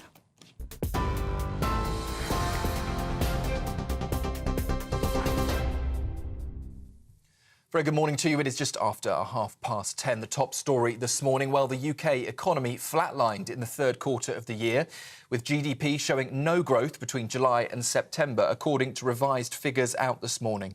The Office for National Statistics partly blamed weaker trading in bars and restaurants, while businesses warn the country is headed for the worst of all worlds, they say, amid fears of reduced output and hiring. Chancellor Rachel Reeves says the economic challenges are huge, but vows that her budget will deliver long-term growth. But the Conservatives claim Labour's policies have tanked growth, leaving the economy more vulnerable. Well, earlier here on GB News, the Shadow Culture Secretary Stuart Andrew pointed the finger at the Labour government, warning that the recession is increasingly likely if their policies continue. This is a really worrying time. They talk down the economy, so it's no wonder that confidence is falling. But then they made some disastrous decisions in the budget, not least the national insurance contributions hike, which is having a real impact on confidence for businesses and what they were thinking about for their future and any investments that they were thinking for growth. And then, I obviously work very closely with charities, for example, and they are facing a significant hike in their national insurance contributions bill, totalling about £1.4 billion. A fire has broken out at a shop and flats in Birmingham following reports that a car was deliberately set alight and rammed into a supermarket. Images shared in the early hours of this morning showed heavy smoke filling the street at the scene of that incident. Emergency crews now say they believe a Land Rover was set on fire and reversed into the building, sparking an explosion described by locals as sounding like a bomb. 5 residents escaped unhurt and were checked by paramedics while around 55 firefighters tackled that blaze. Roads now remain closed and fire investigators are working with police at the scene. And shop staff are facing a Christmas crime wave, with some 670 shoplifting offences each day going unsolved over the past year. New figures show a 38% rise in unresolved cases since 2019, with more than half closed without identifying a suspect. The Liberal Democrats are warning the trend leaves shop workers vulnerable during their busiest season. Those are the latest headlines for now. A full roundup at the top of the hour, and now we can head back to Beth. For the very latest GB News direct to your smartphone, sign up to News Alerts by scanning the QR code or go to gbnews.com/alerts.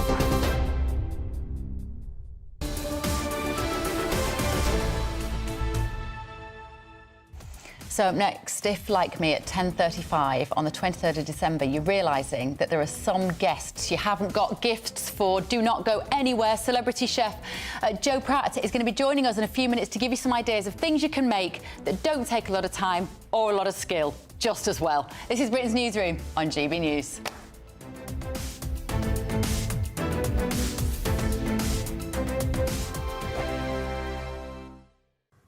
Hello, here's your latest weather update from the Met Office for GB News. Things are turning much milder now in the run-up to Christmas. Often quite a bit of cloud around, some outbreaks of rain. The rain mainly reserved, though, for the northwest of the UK. Looking at things in more detail for today now, though, and plenty of sunshine across the south and east of the UK. That sunshine turning a bit hazy this afternoon as cloud starts to increase from the west. And that cloud thick enough across many northern and western spots for outbreaks of rain to gradually work their way in as we go through the day. 1 or 2 heavy bursts developing across Northern Ireland and across Irish Sea areas later on. Turning milder out towards the west here, temperatures this afternoon up to 8 or 9 degrees. Still quite chilly, though, towards the east and southeast at 4 to 6 Celsius.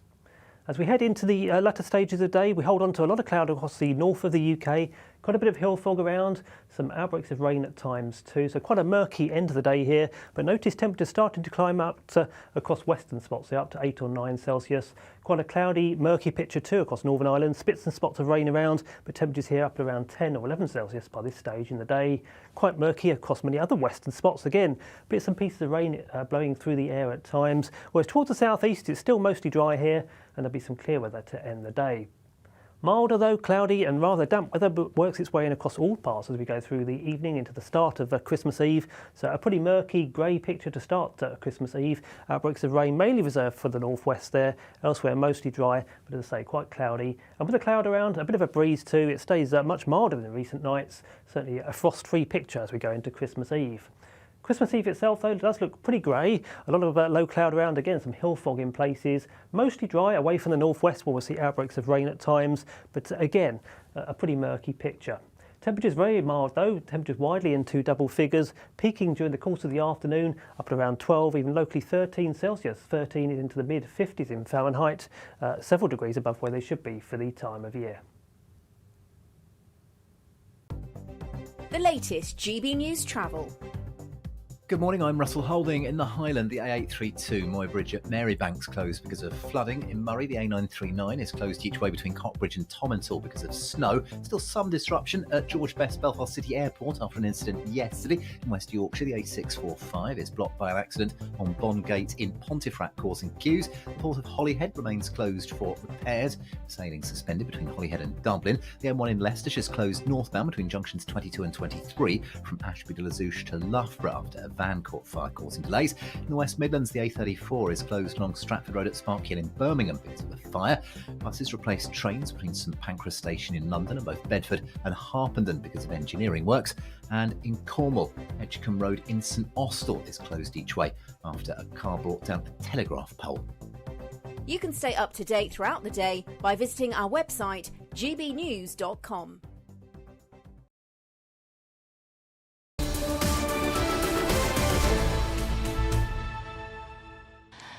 Very good morning. It's 10:39. This is Britain's Newsroom Part-time Pierce, as Matthew Torban has just named him, is off on his holidays already, so I am holding the fort this morning. Now, if you are like me, you've just sat here and gone, I haven't got a guest for somebody that's going to be at your house, you might be in luck, because I'm delighted to say that I'm joined in the studio by cookbook author and celebrity chef Joe Pratt to give us some ideas. Joe, I presume that you are just completely organised by this point. You've got the Christmas dinner already half prepared, I imagine. No. I mean, I'm a real person at the end of the day. I'd like to say yes. It's impossible to be completely organised. You know, you have all of these sort of magazine articles and things on in recipes, and you go, yeah, do this ahead, do that ahead. Reality is you can't get everything done ahead of time. No. Life gets in the way. It does. It's nice to get a few things done. Yeah. And ready. But not, you're not completely right. OK, that's very reassuring. No. I'm working tomorrow morning as well, so and you're clearly here working now. Right, what have you brought with us, Joe? These look delicious. So, and, you know, here's me saying not being completely ready, but it's that time of giving, isn't it? And eating and being generous and nice at that time. And we're on, you know, being invited over to somebody's house perhaps, or go over for a drink, or a neighbour sort of says, oh, you know, do you want to just come and say hi?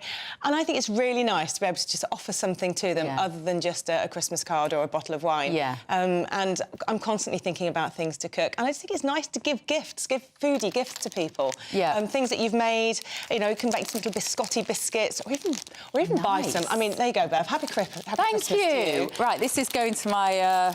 who's that? That'll go to my sister, don't tell her. OK. No nuts. If there's nuts in that, but if it's a nut allergy, obviously make sure people are aware of that in advance. But look, I've made those. They're biscotti biscuits, but you could cheat and buy some and put them in some different wrapping, put a little label on and make out you made them yourself. Who would know? Joe Pratt, I'm appalled with you, but that is lovely. So just a simple biscotti recipe. Yeah. And then where do you buy, or just, you can just go to kind of... I mean, supermarkets sell all these things now. Yeah. It used to be difficult quite a few years ago getting hold of packaging and stuff, but you can get, you know, supermarkets in their cake decorating aisle, little gift bags. That was some ribbon. I took that little bit of orange off my wreath on the front door, so that's missing now a slice of orange, but you know, it looks pretty. You know, there's little cellophane. This is I bought some cranberry sauce. Right. I need to make a chutney, something that's a bit more spicy. So it's a jar of cranberry sauce, mix it up with some Bramley apples, some onion, a bit of vinegar, and boil it up, put it in a jar. And it looks like you spent hours making chutney. Put that in a jar with a ribbon on. And, I love this. You know, it's just fun. Cheats guide. Cheats guide. And then these are just homemade little chocolate cookies. Simple to make. And get the kids involved. And it's just the fact that you, like you say, you can just make them, package them up yourself, a little bit of ribbon, and they do look lovely, like you've made a bit of effort. No, exactly. Does everybody expect you to aim really high on Christmas Day? How many people do you have for lunch? I can't imagine being a celebrity chef on Christmas Day and having all that pressure. I don't know what everyone expects necessarily, but I mean, I will be cooking this year. There's 8 of us, so it's not a massive amount. And my mum and my sister will both be there, and they're both big into helping out with the cooking, as is my husband, which is fantastic. So actually, we're all in the kitchen. If anything, there's too many cooks, so we're just like, right, OK, we need to work out who's doing what and sort of... And tradition, you go for tradition. Turkey? Yeah, classic turkey, cooked simply.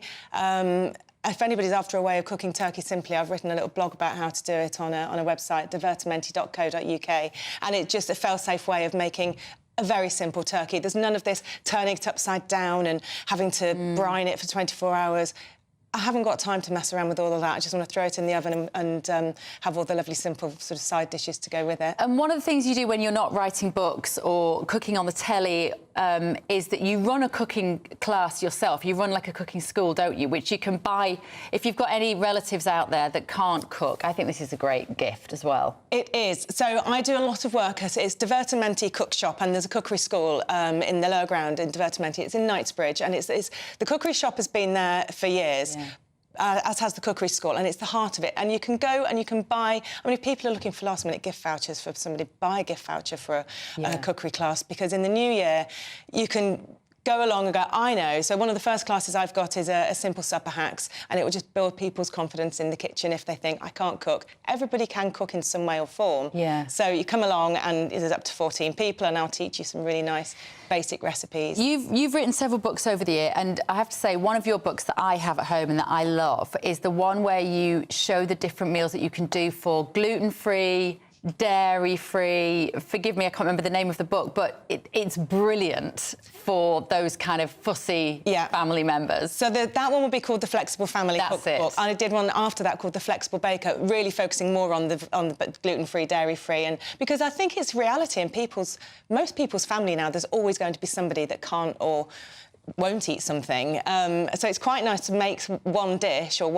one baking something that will suit everybody. So it's still got to taste good, and that's what I'm really big on. It's, you know, one meal, great, but you don't want to be depriving somebody, so just make it taste nice, even if it happens to be gluten-free. But why is it now, Jo? Like, you know, 10, 20 years ago, you wouldn't have had a table of 8 people for Christmas lunch like you'll have, and you'll have some that are dairy-free, some that are gluten-free, vegetarians, pescatarians, vegans. What do you do as a chef or do you just not invite those people? Yeah, do what I do. That's why we only ate this year. No, I think, well, this is the thing, is trying to work out what those sort of situations are, what you've got to sort of cut out in a meal.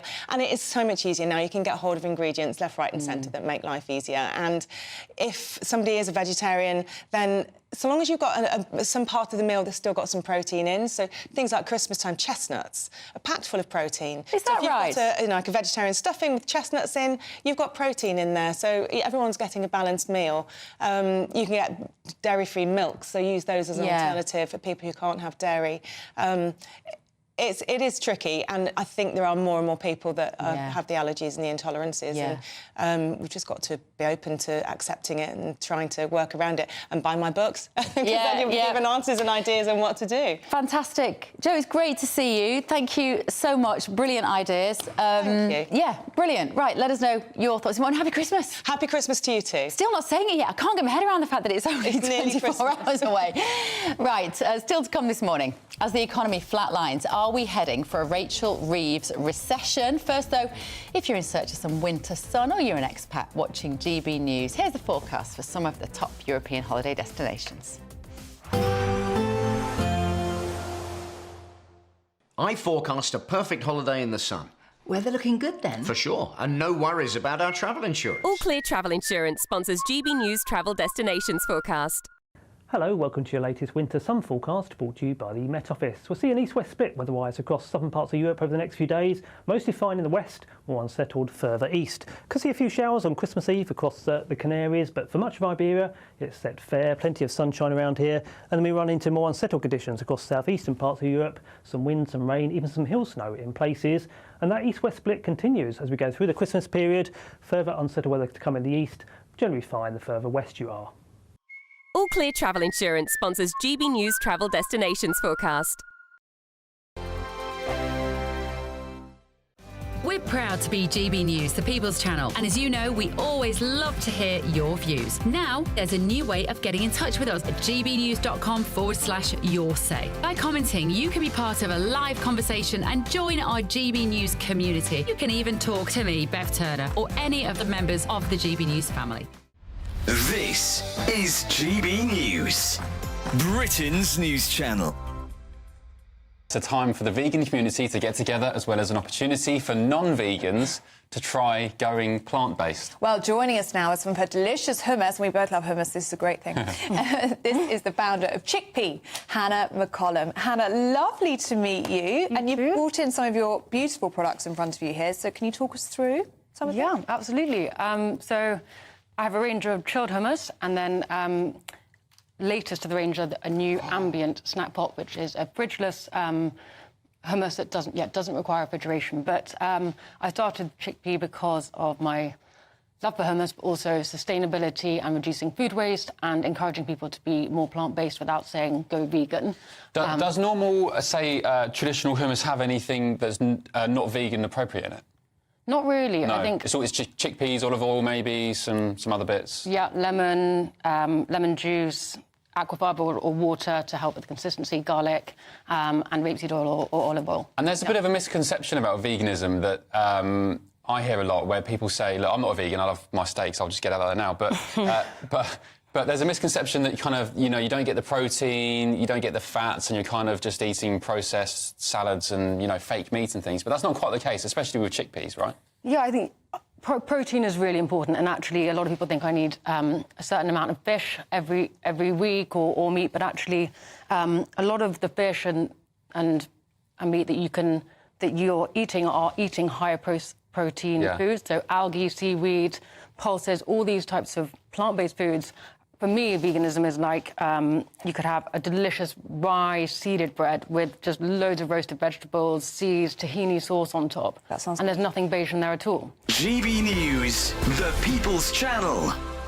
If you want your news to be straight talking, this is the nightmare for the Conservatives again. Down to earth. It's not just Nottingham where this is happening, is it? And most importantly, honest. Hard-working, middle-class taxpayers, they'll get their book thrown at them. They catch me, Martin Daubney, Monday to Friday, 3 till 6 p.m. on GB News, Britain's news channel. I'm Christopher Hope. From pop stars to politicians, I'll interview anybody in a pub who's got a political opinion. Join me every Friday on Spotify, Apple Podcasts, YouTube or gbnews.com, or wherever you get your podcasts. This is GB News, the People's Channel.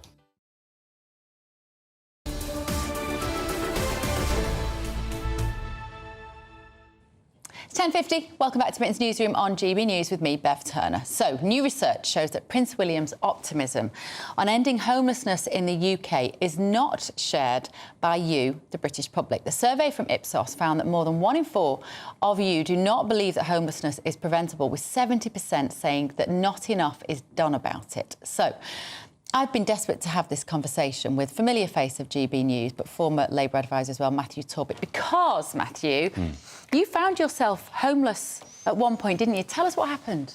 So I was kicked out of the family home, and I think I was the eldest of 4, and I think the eldest is always like the trial child. You get it a little bit harder, and the siblings get it a bit easier still. My brother and I fought like cat and dog, and my mum and dad had had enough of it, basically. How old were you? 15. Wow. They're people that struggle. They have their own struggles. My mum and dad, I don't blame them for it now, and it's all in the past as such. But because of that, I spent 12 months on the streets of Manchester, sleeping rough, dealing with the experience of that, and then was groomed into a gang and was sentenced to 12 months in prison because I was a bit of a runner for the gang, and they essentially, clothed you, fed you, and put a roof over your head. And to be honest, I was desperate. I'd have almost done anything to get out of that. It is a regular occurrence that you will be abused, beaten up, urinated on. You don't sleep because all you hear is the shuffle of feet walking by and potentially angry, loud voices sort of echoing off the buildings of the high street you're on. And I think the only reason, 1, I didn't go out and reoffend, and 2, I turned my life around is because my best friend's mum and dad, Dawn and Paul, took me in. And they provided me with the 3 things that I think would help anybody in that situation, which is, I think, what Prince William talks a lot about, which is support, opportunity and education. I was given the support and the opportunity of a warm home and a safe home. They provided me with opportunities to go on and study and go and work. And it was a safe environment.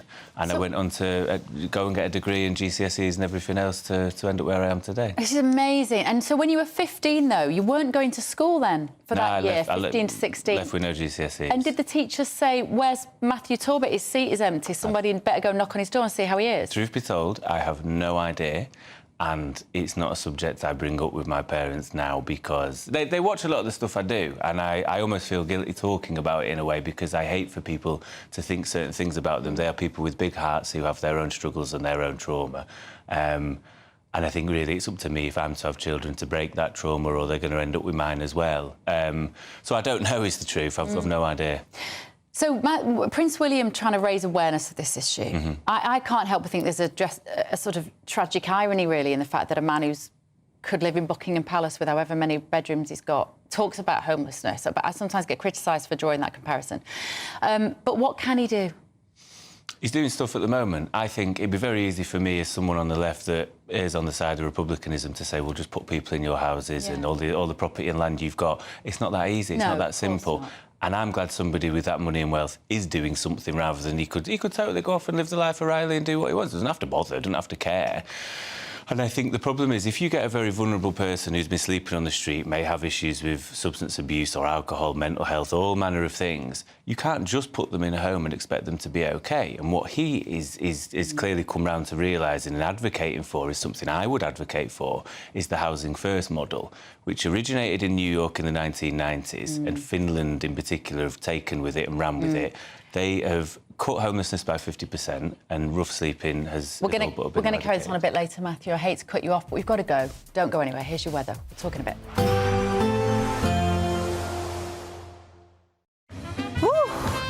A chilly start will give way to a lovely, warm afternoon. Boxed heat pumps, sponsors of weather on GB News. Hello, here's your latest weather update from the Met Office for GB News. Things are turning much milder now in the run-up to Christmas. Often quite a bit of cloud around, some outbreaks of rain. The rain mainly reserved, though, for the northwest of the UK. Looking at things in more detail for today now, though, and plenty of sunshine across the south and east of the UK. That sunshine turning a bit hazy this afternoon as cloud starts to increase from the west. And that cloud thick enough across many northern and western spots for outbreaks of rain to gradually work their way in as we go through the day. 1 or 2 heavy bursts developing across Northern Ireland and across Irish Sea areas later on. Turning milder out towards the west here, temperatures this afternoon up to 8 or 9 degrees. Still quite chilly, though, towards the east and southeast at 4 to 6 Celsius. As we head into the latter stages of the day, we hold on to a lot of cloud across the north of the UK, quite a bit of hill fog around, some outbreaks of rain at times too, so quite a murky end of the day here, but notice temperatures starting to climb up across western spots, so up to 8 or 9 Celsius. Quite a cloudy, murky picture too across Northern Ireland, spits and spots of rain around, but temperatures here up at around 10 or 11 Celsius by this stage in the day. Quite murky across many other western spots again, bits and pieces of rain blowing through the air at times, whereas towards the southeast it's still mostly dry here, and there'll be some clear weather to end the day. Milder though, cloudy and rather damp weather works its way in across all parts as we go through the evening into the start of Christmas Eve. So a pretty murky, grey picture to start Christmas Eve. Outbreaks of rain mainly reserved for the northwest there, elsewhere mostly dry, but as I say, quite cloudy. And with a cloud around, a bit of a breeze too. It stays much milder than recent nights, certainly a frost-free picture as we go into Christmas Eve. Christmas Eve itself, though, does look pretty grey. A lot of low cloud around, again, some hill fog in places. Mostly dry away from the northwest where we'll see outbreaks of rain at times, but again, a pretty murky picture. Temperatures very mild, though. Temperatures widely into double figures, peaking during the course of the afternoon up at around 12, even locally 13 Celsius. 13 is into the mid-50s in Fahrenheit, several degrees above where they should be for the time of year. A nice bright morning will generate a lovely warm day, right through to the evening. Boxed Solar. Imagine getting a call to tell you that you've won £50,000 in tax-free cash, our biggest cash prize of the year.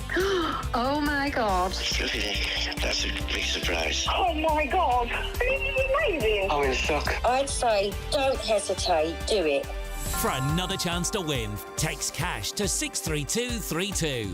One entry costs £2 plus one standard network rate message. Or text bonus to 63232. 5 entries cost £5 plus one standard network rate message. Go to gbnews.com/win. Entries start from just £2. You can call 0903 681 3232. Calls cost £2 plus your network access charge. Or post your name and number to GB10 PO Box 8690 Derby DE1 9TT. UK only. Entrance must be 18 or over. Lines close at 6 p.m. on the 31st of January. Please check the closing time if listening or watching on demand. Good luck. Good Afternoon Britain isn't just about us. The wonderful thing about this programme is it's about everyone watching. It's an interactive programme. Well, there absolutely is something to see here, and we're going to be talking about it more. Whether it's breaking royal news, Will, please bring us up to date, or indeed a particularly punchy speech in the House of Commons. Very, very curious. We bring it to you live, and then we bring you live reaction as well. That's Good Afternoon Britain, weekdays from midday. Only on GB News, the People's Channel, Britain's news channel. Hi there, I'm Michelle Dewberry and I'm going to take a second to tell you all about my show, Dubes & Co. We start off with the issues of the day. We then bring in both sides of the arguments. We get rid of the disrespect. And then you throw me into the mix. And trust me, I'll tell it exactly how it is. And then, of course, the magic ingredient, you at home. We mix it all together and what have we got, in my opinion, the best debate show in town. Monday to Friday, 6 till 7 on GB News, Britain's news channel. It's Patrick Christie's Tonight, and here We do things differently. It's explaining the absolute madness of this, doesn't it? It's explosive. I mean, this is very good. It's lively. 850. Your government sat there, Sean, and it did nothing. It's controversial. And the Middle East has been in turmoil since before I was born. It's everything you need to kickstart your evening. Everyone's at the Weetabix tonight. I love to see it. That's Patrick Christie's Tonight, weeknights from 9 p.m. Only on GB News, the People's Channel, Britain's news channel. Join me, Camilla Tominey, for a frank and honest discussion with those in power that cuts through the spin and gets to the heart of the issues shaping our nation. You haven't confirmed that you want to stand as leader, but you haven't ruled it out either. This report basically says that he's not fit to stand trial. Is he indecisive? Incompetent? I deliver the dose of reality Westminster needs. That's the Camilla Tominey Show at 9:30 every Sunday on GB News, the People's Channel, Britain's news channel.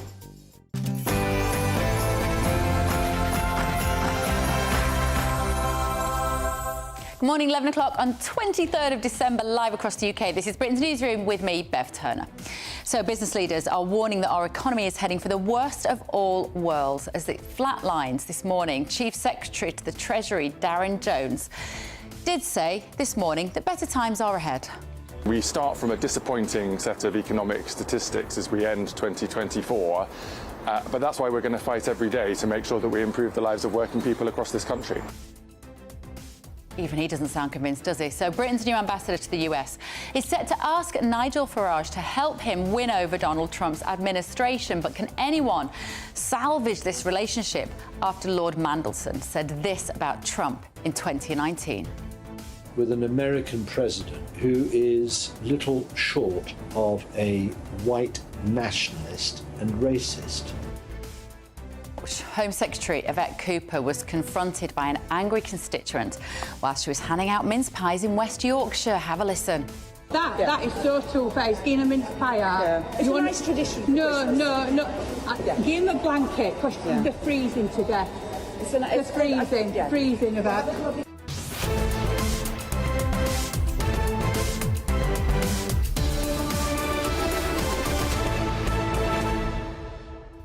All that and a lot more to come this morning between now and midday. If you sat there wrapping your prezzies, get yourself a coffee, stay with me and let me know how your morning's going. First, the very latest news with Sam Francis.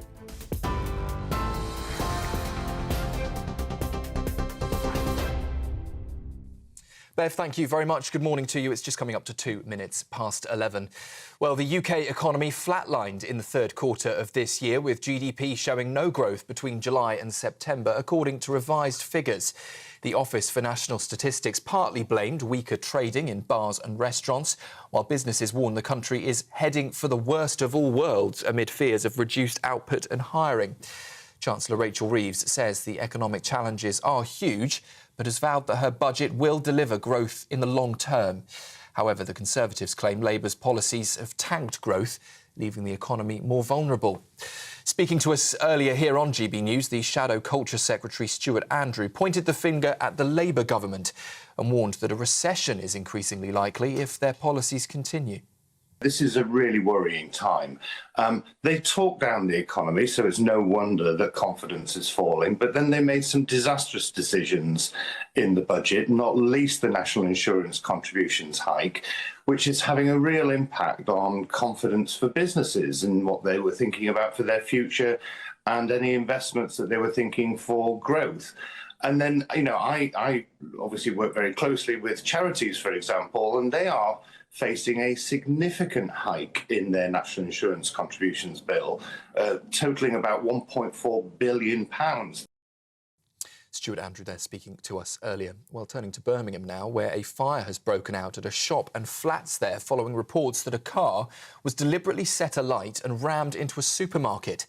Images shared on social media in the early hours of this morning showed heavy smoke filling the street at the scene of that incident. Emergency crews have now said they believe a Land Rover was set on fire and reversed into the building, sparking an explosion described by some as sounding like a bomb. 5 residents escaped unhurt and were checked by paramedics, while around 55 firefighters tackled that blaze. Roads are still closed and fire investigators are now working with police at the scene. Shop staff are facing a Christmas crime wave with almost 700 shoplifting offences a day going unsolved over the past year. New figures show a 38% rise in unresolved cases since 2019, with more than a half of those closed without identifying a single suspect. The Liberal Democrats are warning the trend leaves shop workers vulnerable during their busiest season. The NHS is urging families to watch for signs of dementia this festive season as they gather with diagnoses in England hitting a record 500,000 people. Symptoms like forgetfulness, confusion about time and place and struggling with conversations could be early warning signs. Care Minister Stephen Kinnock says an early diagnosis is vital for accessing treatment and support. Alzheimer's Society says 1 million people are now living with dementia in the UK, but a third remain undiagnosed. It comes as dementia was the UK's leading cause of death last year, with over 75,000 people dying from the disease. And the UK's most expensive street of 2024 has been named, but if you're dreaming of living there, well, you'll need some very deep pockets. Homes in Knightsbridge average £21.4 million. The central London hotspot is closely followed by Ilchester Place in Kensington. That's coming in at £19.4 million, closely followed by Grosvenor Square at £19 million. Lloyds Bank says London dominates the priciest streets list, but outside the capital, East Road in Weybridge is the costliest at just over £8 million. Would you believe Bev Turner has a house on every single one of those streets? I'm Sam Francis, back with you in around half an hour.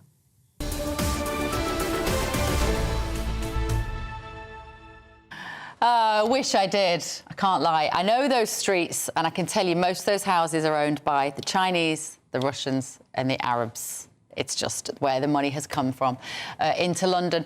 Right, let me tell you what you've all been saying at home. Tama said if I was running GB News, Matthew Talbot is the only Labour guest I would have on.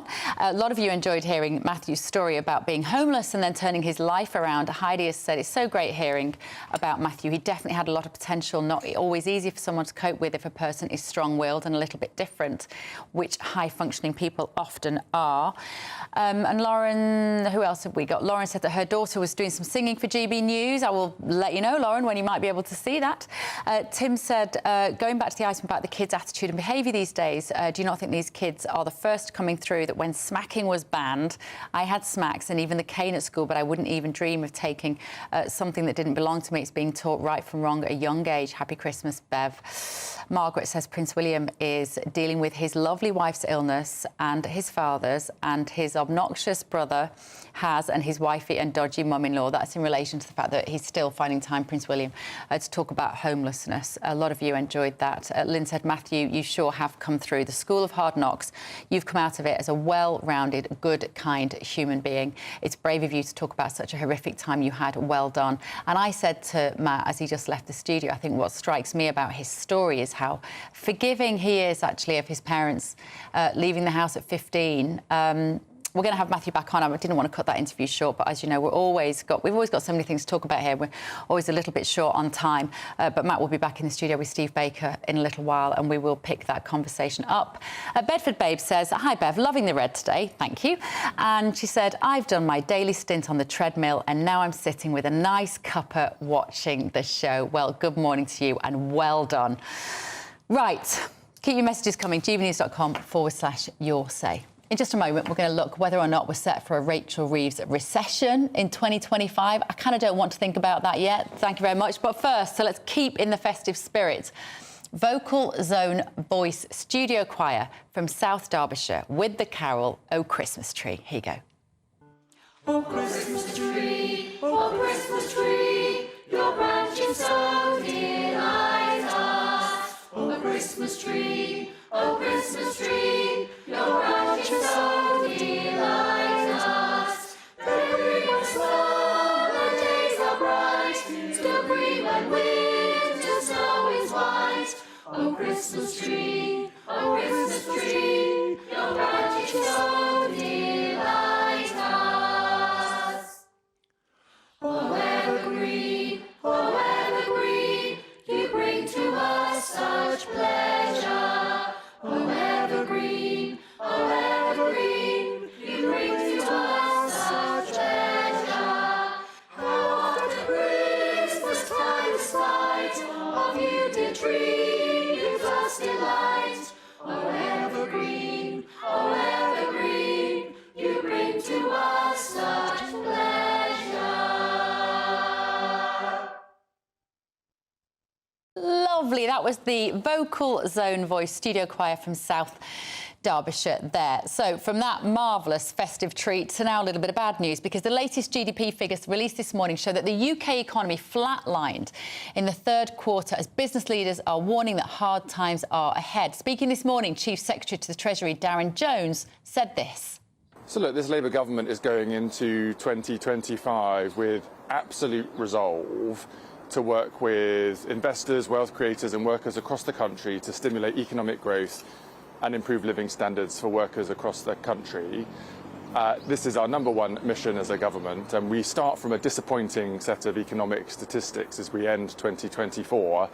But that's why we're going to fight every day to make sure that we improve the lives of working people across this country. It's all ringing a little hollow, that, isn't it? Let's speak to economist Julian Jessup. Julian, is it a bit harsh on me to say that Labour should really have got their act together by now? Maybe it's too soon for them to have made any difference to the economy.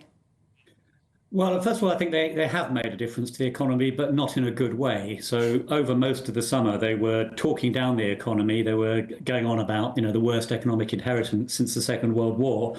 And then the budget itself came along, and that included much bigger tax increases than I think almost anybody had expected. So I think it's no surprise that business, consumer and also investor confidence has suffered. If I was being a bit more charitable, and it is the season of goodwill, I'd make a few positive points. One is that the outlook for next year is probably still okay. Most families are still seeing their incomes rise faster than prices. And the big increase in public spending in the budget will have some sort of positive impact on growth. And it's also worth saying that things are much worse actually elsewhere.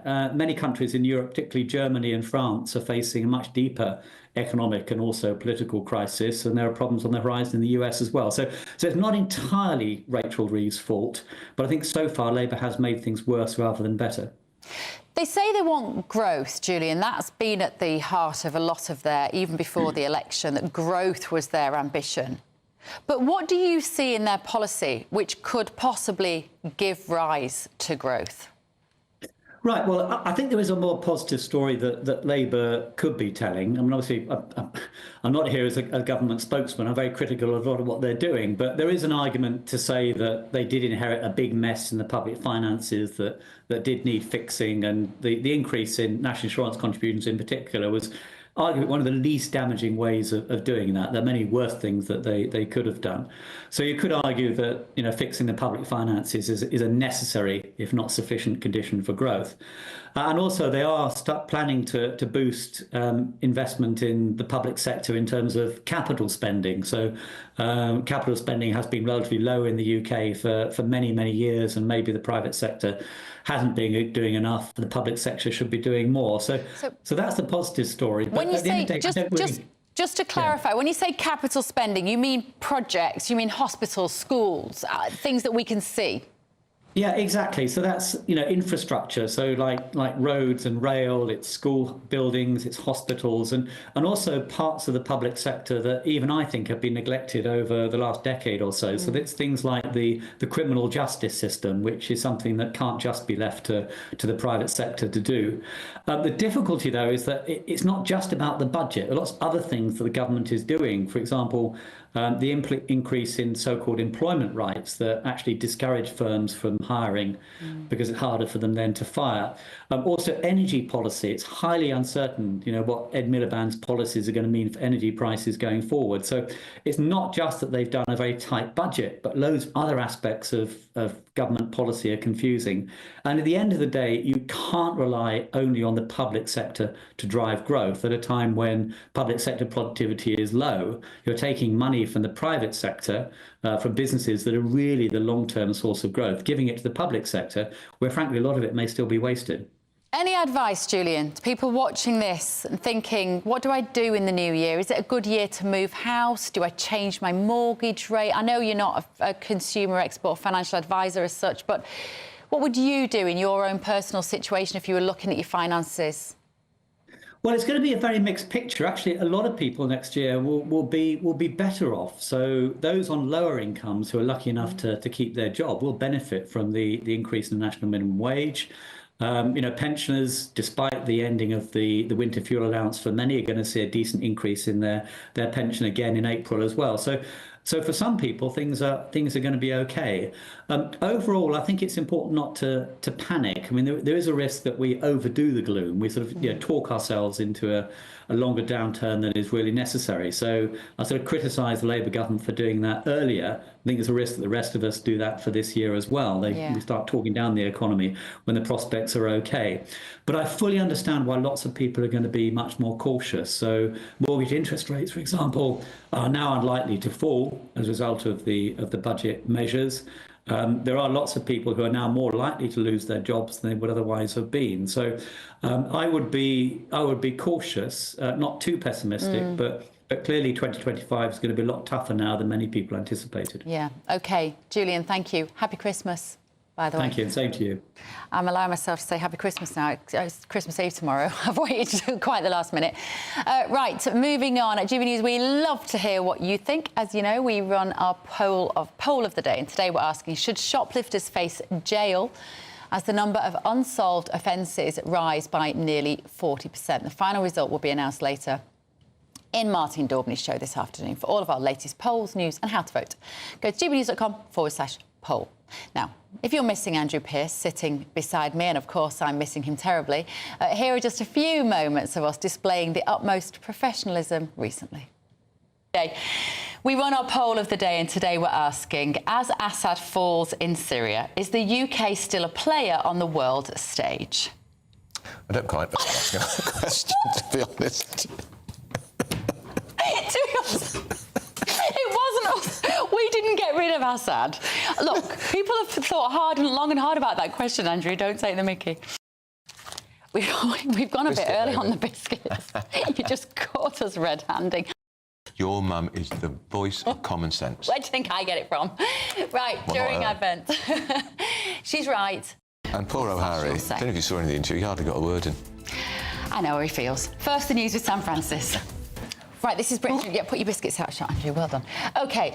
When it gets so hot that the sweat no longer cools you down, you literally boil in your own sweat. I know that sounds like complete exaggeration. It does, actually. When it gets... I'm afraid it does sound like exaggeration. They're boiling to death. Perhaps they should put more deodorant on. Alex, we're going to have to let you go because we're running late to the headlines. Alex, thanks for coming. See, I love eggs. I do. Honestly, they had a bad rep over the years, didn't they? People, oh, not very good for your cholesterol, da-da-da. I think the school of thought on that has changed quite significantly now, that they are full of protein. Yeah, and you can do so many nice things with them. Well, how do you prefer your eggs? Fried, omelette, scrambled? I make a very good soft poached egg. Oh. I mean, I give him a hard time sometimes, but I wouldn't describe it as bullying. Well, good luck if they want to bully me. I like scrambled egg. Oh, but it can't be too sloppy. No. Don't like sloppy scrambled egg. I make it in the microwave. Oh, you do risk it becoming just like a fluffy, dry mess then, don't you? No. You've got to time it perfectly. And don't forget, he's changing their language on immigration. The people crossing... I know, I'm slipping down. Caramel overcroak in this chair as well. Should we join you? Caramel overcroak in this chair. I know. I was hoping nobody would notice. There we are, I'm back. There you go. It doesn't stop the problem. Are you all right? just choking to death. Oh, dear. She's hoping. I promise Wishful you, thinking. I didn't put anything in his water. Not today, but, you know. Right, still to come.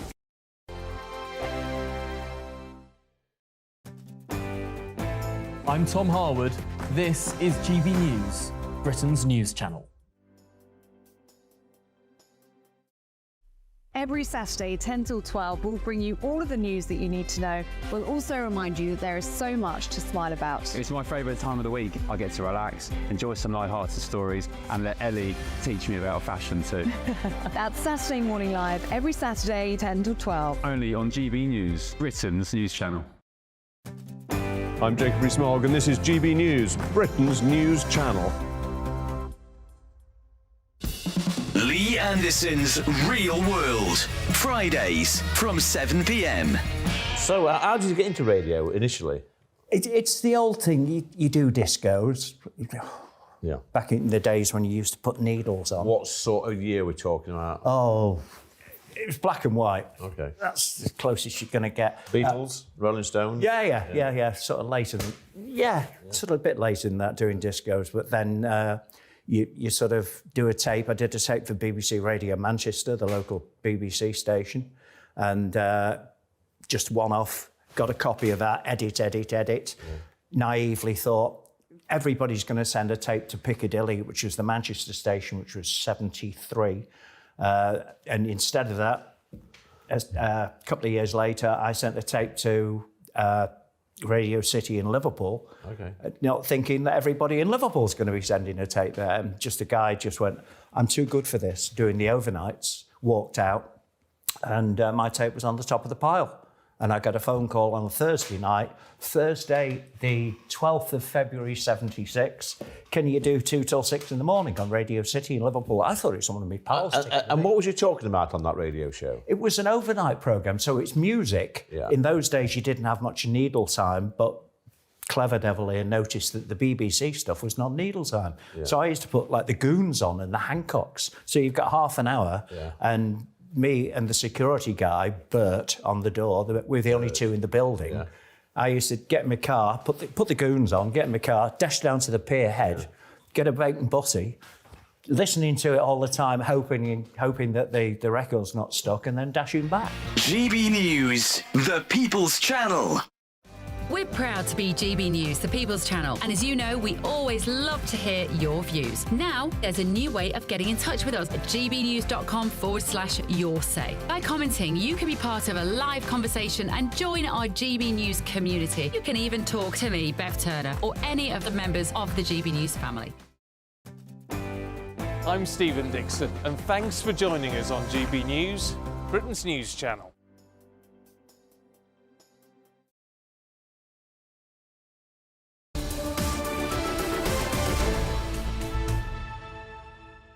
Welcome back to Britain's Newsroom with me this morning. And Matthew Torbett is back in studio with me, and former Tory MP, of course, Steve Baker. Matthew, our inbox is alight with people saying that your story of being homeless at 15 and turning your life around is absolutely inspirational. Martin has said, I suffer from arthritis, but listening to Matthew, he said he's in pain. It's made me realise I'm luckier than a lot of others in this world. Merry Christmas all. That's nice, isn't it? Thank you very much. Don't read any more, you'll make me cry. Mention Matt's story, Steve. Well, I'm in admiration of him. Of course I am. If everyone was able to pull themselves up, or indeed be pulled up by somebody else, we'd have very few problems in this country. It's a really inspirational story. I'm proud to be on this show with you, Matt. And other people asking, are you writing a book? I am writing a book. I'm just coming towards the end of the process. We are talking to a couple of publishers, but if there's anybody watching that wants to publish the story, I'm always open to listening. And really, it's hopefully a tale of a positivity and how we can come through certain things. And again, I didn't do it on my own, but also how we can end homelessness together through evidence-based policy and looking at international comparisons. Yeah. Just in case you didn't see the interview, you can watch it on the GB News app, which is superb. Just find Britain's Newsroom from today. But just recap for people, you were homeless at 15, you left the family home and you were on the streets for a year, and you got involved with crime because you were groomed by a gang, and then got taken in by your best friend's parents. Best friend's parents took me in and they provided me with support, opportunity and education. I went on a bit of a political journey at university, and, you know, you don't tend to go through... It wasn't the traditional route into Westminster from, you know, sleeping on the streets to advising the Labour Party on the last manifesto with regards to homelessness. Not that, you know, much of it got junked, actually, so thanks for that, Labour. But, you know, I am proud of myself. I struggle a lot with compliments and all the rest of it, but I'm proud of what I've done, but it doesn't stop here. Wouldn't it be brilliant, Steve, if there were more MPs that had walked in his shoes and knew what real life is like? Yes, absolutely, especially if they were in the Conservative Party and Libertarians, because my favourite Libertarians are always people from the left. They tend to be more radically Libertarian once they've realised that the state is the problem. And Matt, of course, as he said, he was lifted up by his friends' parents and the goodness of their hearts. Honestly, what's happened to the right and the left? It doesn't make any sense anymore. Well, that no, paradigm but doesn't exist, this is why I'm very keen to get into these situations where people who disagree profoundly on some stuff actually can behave civilly towards one another. and recognise we've got more in common. And, it's a good thing. Merry Christmas. Merry Christmas, absolutely right. Shall we talk about... I want to talk about teachers and Bridget Phillipson. I think probably if I had to have my sort of Grinch of the year, Bridget Phillipson, Education Secretary, would be top of that list for me. I think she's cold and strange and dangerous, actually. And she's now saying that teachers have the right to work from home. What? Yes, indeed. That's how I initially reacted, and superficially it's ridiculous. But they're not proposing that the children go into the class and teachers come down the line on Zoom. That is not what they're proposing. They're proposing that teachers do all that good work they do, preparing lessons and marking and so forth, from home. I must admit, I was very surprised that teachers aren't already doing that away from classroom stuff at home. Yeah. I think teachers have a really tough time. They're much maligned, a bit like politicians who, but the public think if politicians don't do any work unless Parliament's sitting. Teachers get the same in relation to school. So maybe that's why I'm a bit more sympathetic. But, obviously it would be ridiculous for teachers to teach down the line when kids are in class. Teachers have a hard time, Matthew, don't they? I mean, it's not easy to be a teacher. I think it's the most, arguably the most important job that you can do. Yeah, it certainly shapes people's lives, young people's lives, the impact that you can have, both positive and negative, actually. I wonder whether it is new myself. I remember a primary school teacher having a go at us as a class because we were probably unruly or whatever, and she said, I've spent all weekend marking these books and whatever else. I think teachers may have always done it, but she's now saying it will be a right, and maybe it's trying to signify that we want to keep 32,000 female teachers left last year, and it seems to be looking towards the more the female teachers that we want to keep. A bit of work I did for the Labour Party, which was also ignored, which was like a lot of the work, I suppose, was a female-focused economy would probably go a long way, and ensuring that childcare was fully funded so that we had more women in the workplace. We have a lot more now than what we did in many generations, but part-time roles, working from home, all this sort of stuff, because stereotypically still it is the woman that will pick up the unpaid labour at home, the cooking, the cleaning, the domestic sort of duties, as well as everything else. And I think if we can make life that little bit easier and have an economy that's more focused towards women, it would be a good thing. So I think I would prefer the word option, always have the option. I think calling it a right is a little bit going to wind people up. Yeah. There will be so many women at home right now who are already exhausted. It's only Christmas Eve tomorrow going, I'm with Matthew Torbett on that. Yeah, you're so right. Well, men definitely need to step up a bit better. I say that as somebody who knows he does.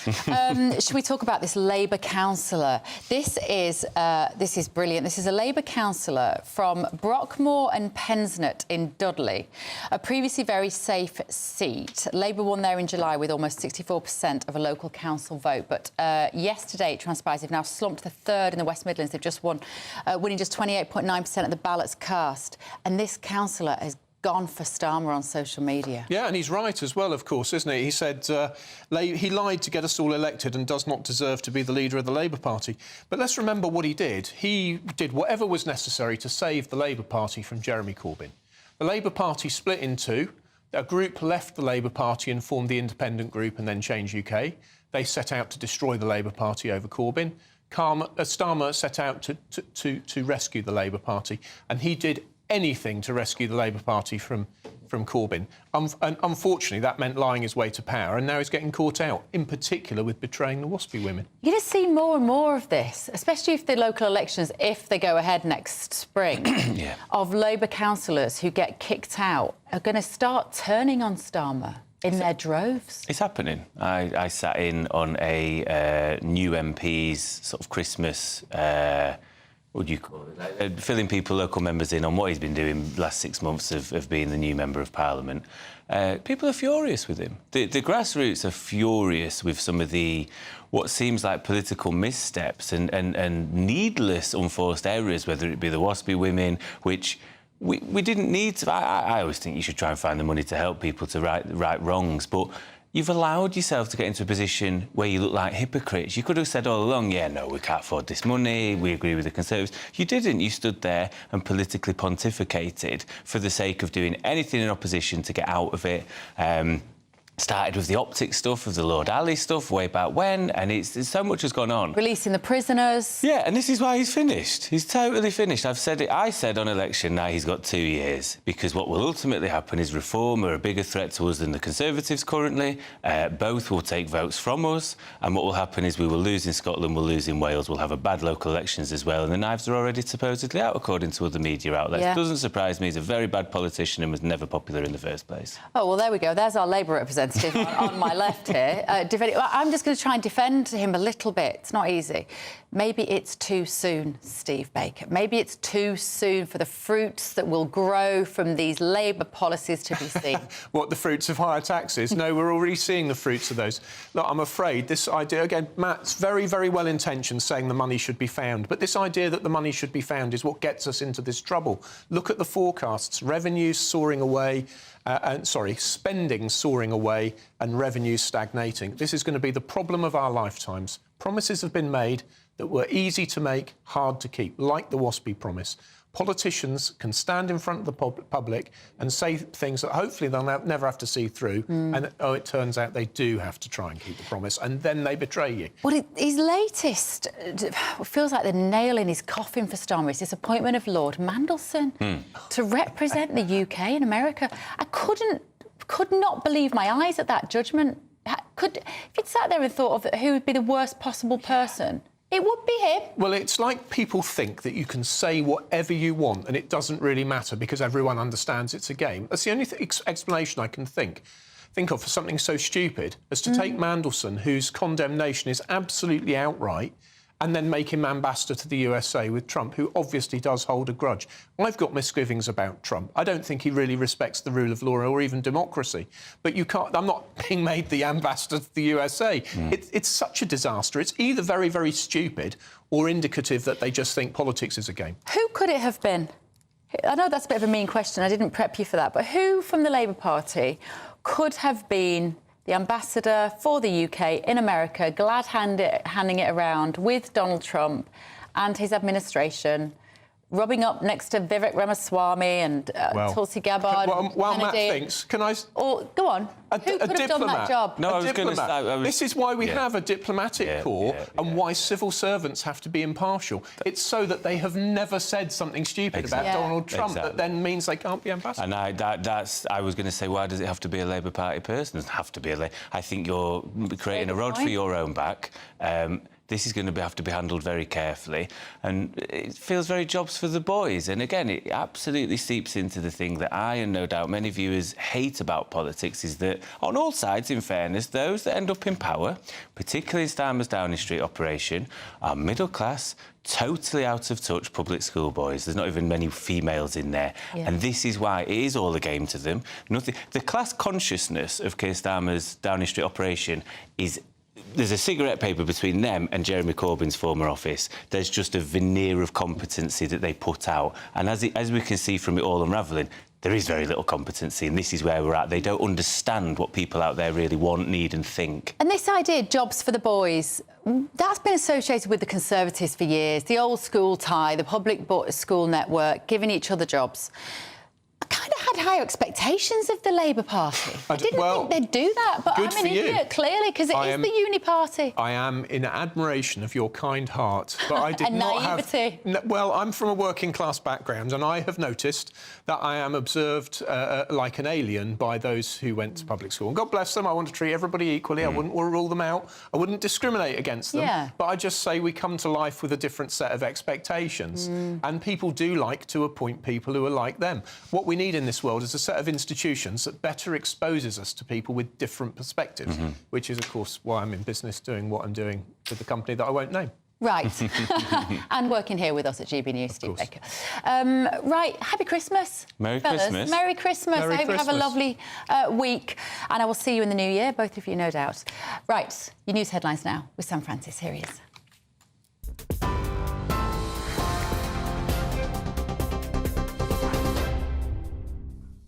Very good morning to you. 32 minutes past 11. The top story today, the UK economy flatlined in the third quarter of the year, with GDP showing no growth between July and September, according to revised figures.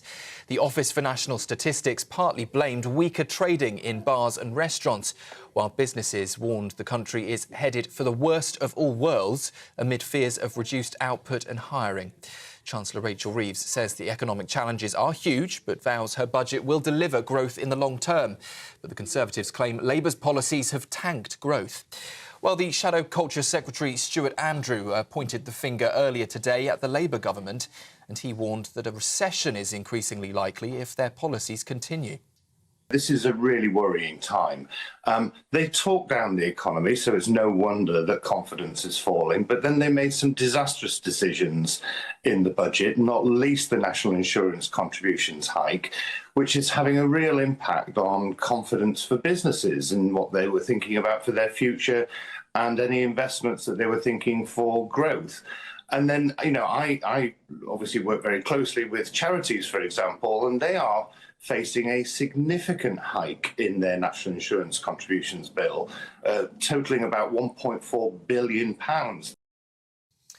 A fire has broken out at a shop and flats in Birmingham following reports that a car was deliberately set alight and rammed into a supermarket. Images shared on social media in the early hours of this morning showed heavy smoke filling the street at the scene.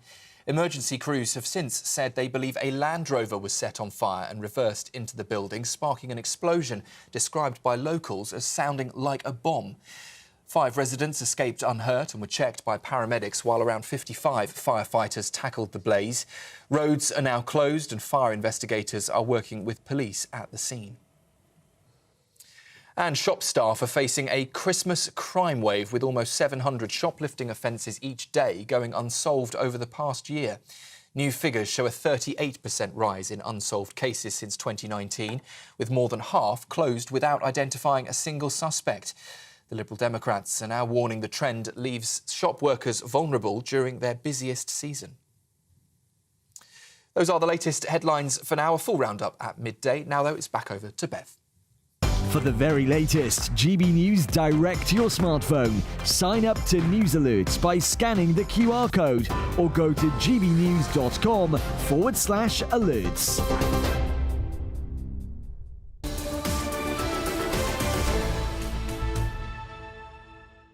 Up at midday, good afternoon, Britain, with Emily and Charlie this morning. Emily, you are looking stunning. Thank you. I thought I'd make it. Charlie, you're looking a bit boring. I don't like that. I'm going to challenge that. Who knows? Maybe I'll put one of these baubles on me during the show. It's Merry Christmas, Britain, today. So isn't it not good afternoon, It's Britain? not too much. No, I think it's gorgeous. Okay, For tomorrow, Charlie, I want you to raise your game, go a bit festive. There's plenty of Christmas telly to come from me. I'll be climbing a sort of a pyramid of festivity as we go on. So who knows what might happen by Christmas Yes, you're Day. springing up all over the schedule. Yes. It's going to be fun. Yeah. Good. Good to be a super sub. Well, yeah. What have you got today, guys? We've got a lot coming up. We're going to be speaking to a journalist who's based out in Berlin, who may well be able to give us a bit of an insight into some of the motives of this Christmas market attacker in Germany. He's spoken to him over message in the past and has spoken to the security sources out there. So hopefully we'll get a bit of an insight. Of course, we'll be getting a lot from Mark White, our Home and Security editor, as well. We're also going to be talking about this Labour recession. What fun. Yes. What joy. Does look like the economy is just tanking. Who would have thought? Who would have thought that taxing people more and talking down the country would have an effect? But there you go. Christmas spirit. Yes, well, there are some interesting stories coming from people going back home as well for Christmas. A lot of young people returning home and discovering that their family area is suddenly thriving with barbershops. They left home to go to work and went to university, and they've come back years on, and suddenly a small town of a few thousand has about 50 barbershops. So there's been a great investigation over the weekend detailing some of these surging numbers. We're going to look into that, and we really want our viewers to get in touch and let us know if they're concerned about it. But that's because of all these men now who want to have very smart haircuts all the time, isn't it? You're all much more conscious about how you look now, all the young men going in there for a daily shave and a little trim. Yeah, why are you so suspicious? Is it not that, Charlie? Well, I'm definitely overdue a haircut, so I'm clearly not making use of this surge in barbershops. 6,000 more barbershops since 2019. What's that about? Some people saying a lot of it's to do with crime, a bit of money laundering concerns. Police, are they getting involved enough? HMRC, are they on it enough? Well, a lot of people are pretty nervous about it. Yeah. It can't all just be for nice hot shaves and smart trims I'm clearly not a good marker for that. I feel like if I were a man, I'd have a nice hot shave every now and again. Every now and again. Must be quite nice. Yeah. Nice little treat. It's our equivalent of a spa visit, I think. Well, exactly. This is the thing. Maybe we shouldn't be so cynical about it. They always seem to have like Range Rovers and very posh cars parked outside them as well, doesn't it? I'd be interested to see that, to know. You're not talking about these budget vegetables, are you? No, they're so bog. I saw the adverts going on. We haven't quite covered this morning, and I was desperate to talk about this. These supermarkets who are selling like bags of carrots for 8p. The veg wars, basically. The veg wars, and what that's doing to farmers as well. I saw an Aldi advert just now on the telly, and 7p for a bag of parsnips. I guess maybe it's people aren't buying them enough and they're just having to get rid of them. I think it's more unless they're ripping off the farmers. They're lost leaders, isn't it? They want you to get in the door, get your 8p carrots, and voila, what about this Baileys? Yes. And then what about this, Christmas pudding, and I'll buy a selection box. They'll get you on the parsnips, but it's the markup on the rest of it. That's right, isn't it? Yeah, that's it. But the question, horrible when that happens. But you know, the question is, does it devalue food as well? Because farmers, how much work goes into growing a bag of carrots, Absolutely. and then we're giving them away for 8p? Absolutely. Anyway, right, Emily and Charlie will be here in about 20 minutes, all that and more. But up next, we've got a lovely message from a church minister to get us in the festive spirit. This is Britain's Newsroom on GB News.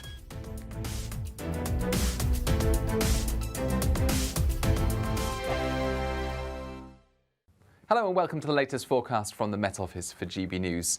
Increasingly cloudy for most of us today, with drizzly rain arriving into the west and then spreading across the country overnight. At the same time, it's going to turn milder from the west, although we keep the chilly air for the time being in the east. High pressure building to the southwest will bring a marked change in the weather during the next couple of days, hence the mild but gloomy weather we're expecting for Christmas Day, and that's starting to move in during the rest of today. So outbreaks of rain into Scotland, Northern Ireland, Western England and Wales. Some heavy bursts at times, but mostly it's light, patchy, drizzly type of rain. Very mild by the end of the day in the west, 11 or 12 Celsius. Staying chilly in the east as the cloud gathers.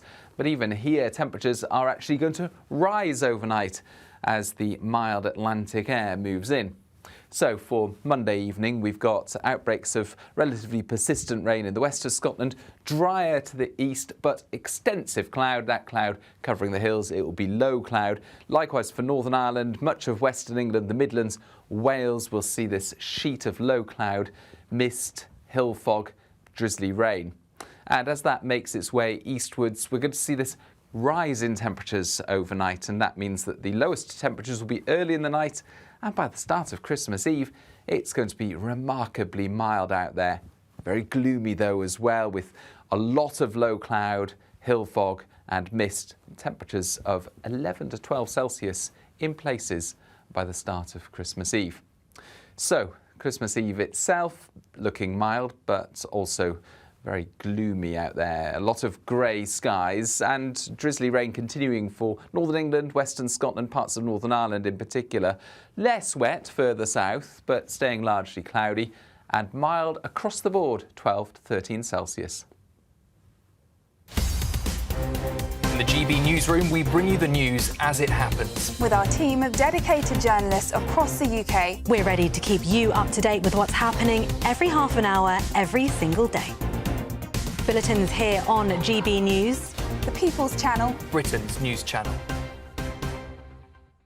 Hi there, I'm Michelle Dewberry and I'm going to take a second to tell you all about my show, Dubes & Co. We start off with the issues of the day. We then bring in both sides of the arguments. We get rid of the disrespect. And then you throw me into the mix. And trust me, I'll tell it exactly how it is. And then, of course, the magic ingredient, you at home. We mix it all together and what have we got, in my opinion, the best debate show in town. Monday to Friday, 6 till 7 on GB News, Britain's news channel.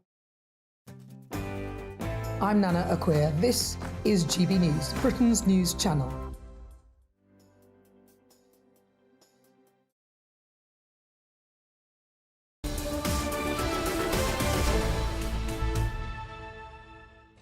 Welcome back to Britain's Newsroom. It is 11:42. Part-time Pierce is already on his Christmas holidays. It's just me.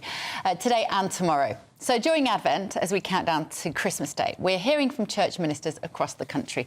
Every day they have a special message for you to celebrate the festive season. And here's today's.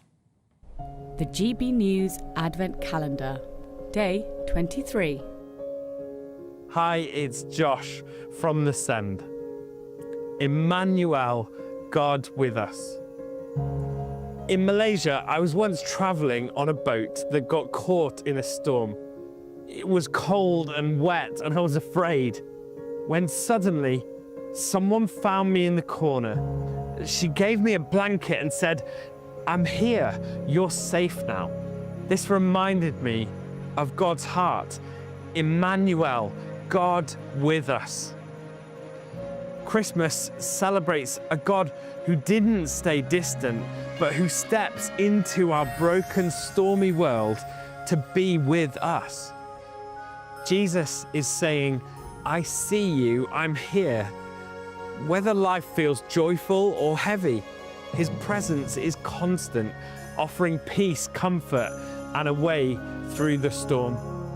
As you put lights on your tree or hear a Christmas carol this year, remember, God is closer than you think.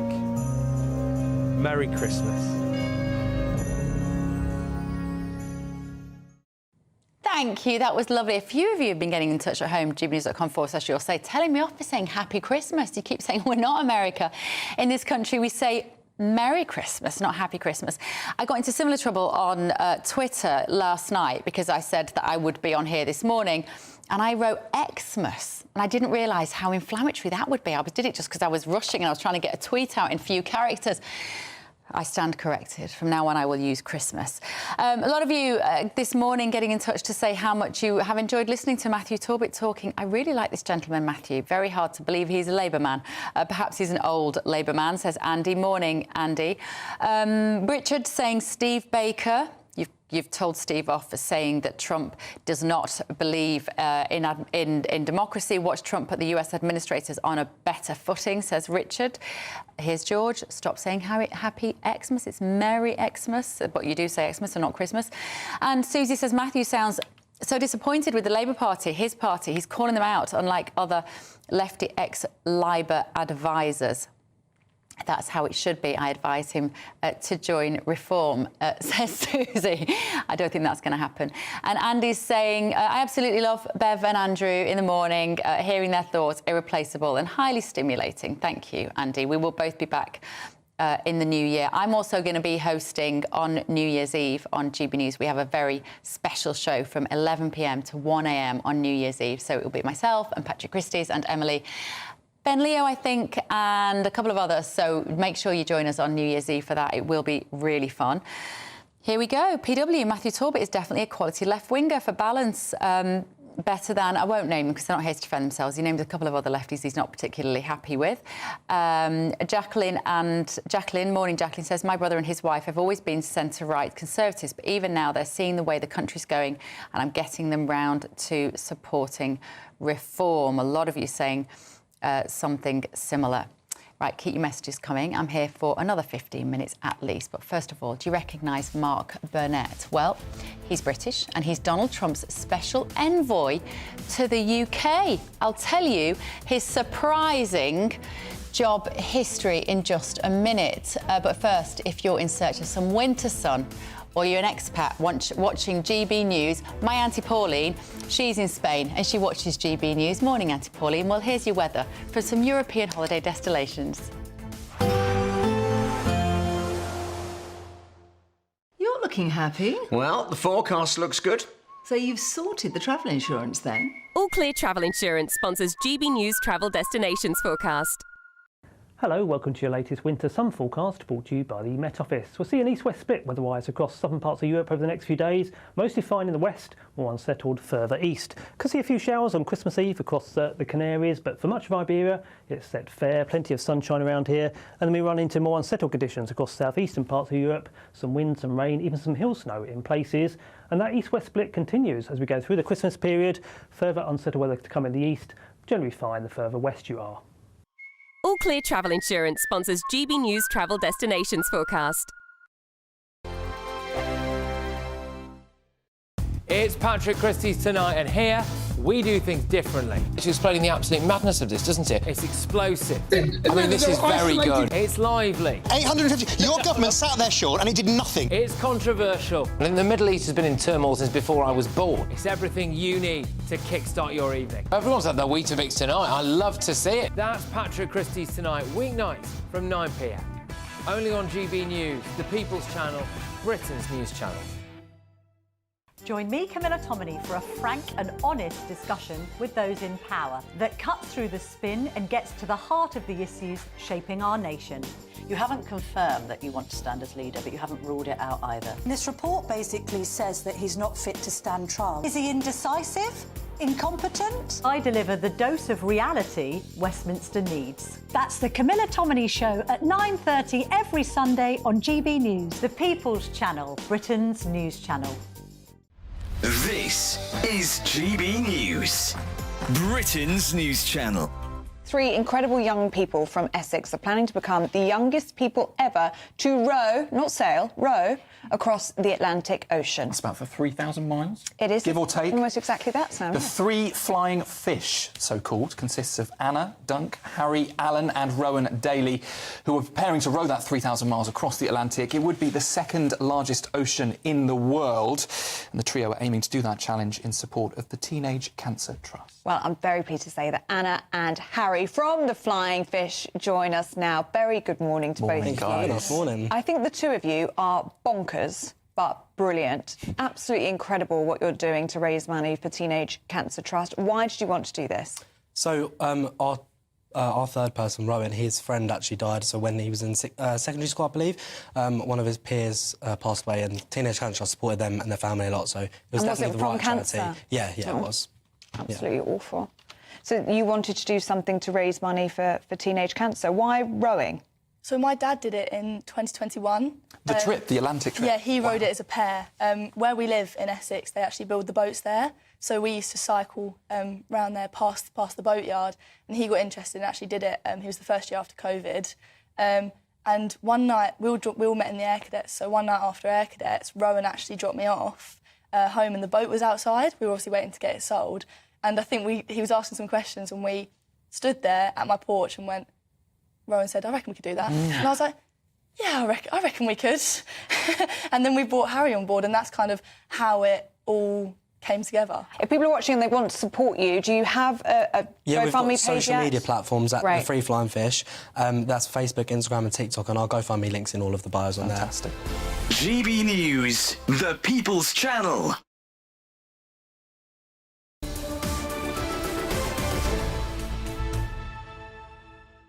Huge amount happening politically with Donald Trump in America, and what the implications are going to be here as well. There's all sorts of shenanigans and chess pieces being played at the moment. So I'm joined by a spokesperson for Republicans overseas, Jennifer Ewing. Jennifer, what's going on? This relationship between America and the UK is obviously special to all of us. There is nervousness about Donald Trump and what he might do for this country in terms of tariffs. And he's now appointed an envoy to the UK. It's a strange position. And this guy was the executive producer on The Apprentice, Mark Burnett. He's a British guy from British TV industry. British guy, but works in the American TV industry. Have you ever seen an incoming president playing these sorts of games? What's going on? No, is the answer, not really. And you're right, usually the US does not put a special envoy in the United Kingdom. That's saved for more, I don't want to say dicier places, but it is. I mean, we've got a pretty good relationship, as you say, special relationship with the UK. So I think the timing of this is interesting. It's right after the Prime Minister Keir Starmer has said he'd like Lord Mandelson to be the ambassador to the United States, which, of course, Chris LaCivita, Trump's campaign manager, said this guy is a total moron. So there is something going on. Also, if you look at what Trump said, that Mark Burnett, the special envoy's responsibilities will be, he mentions trade and he mentions cultural areas. So, look, Trump, we know, has a great relationship with Nigel Farage, with Nick Candy, you know, the property developer, the two of who now is with Reform. The two of them were in Mar-a-Lago last week. And I just don't see how this Peter Mandelson sort of ambassadorship works out. And let's keep in mind also that I believe Morgan McSweeney, who's the chief of staff for Keir Starmer, he's close to Mandelson. He would have had a say in this. And he's the one that had Elon Musk's Twitter on a list of things to censor through his Center for Counteracting Digital Hate. So there's a lot, as you say, Bev, of moving chess pieces. And let's not forget, you know, as much as people say, oh, Mandelson will fit right into DC, and that might be the old DC. But Trump represents a new, much more populist DC. It's not necessarily left or right wing, because we've got, you know, a lot of former Democrats like Tulsi and Bobby Kennedy Jr. So it's a very different vibe, and I don't know if... That's the point that I was making earlier to our guests when I was saying you bring in a Blairite like Mandelson into 2024 DC, he's going to be a fish out of water. These aren't his people anymore in that administration under Trump. And I was sort of criticised at the very top of the show at 9:30, one of our commentators, and he was saying, you know, well, if you're talking about morality, then absolutely, if you think that there's something dark about the seas in which Mandelson swims, then he's going to be in good company with Donald Trump. I don't quite see that comparison. I mean, I know what he's referencing, and I don't even think we need to go there, because quite frankly, I don't think it's important. If somebody can do the job, then, you know, that's it, they can do the job. But Trump has purposely put non-Washington elite insiders, shall we say, in a lot of these roles. And that's what he wants. He wants outsiders. He wants professionals. So, yeah, you know who I'd pick? Go. David Beckham.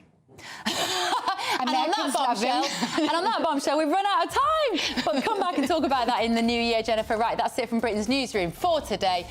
Emily and Charlie next. Here's the weather. I'm back tomorrow morning.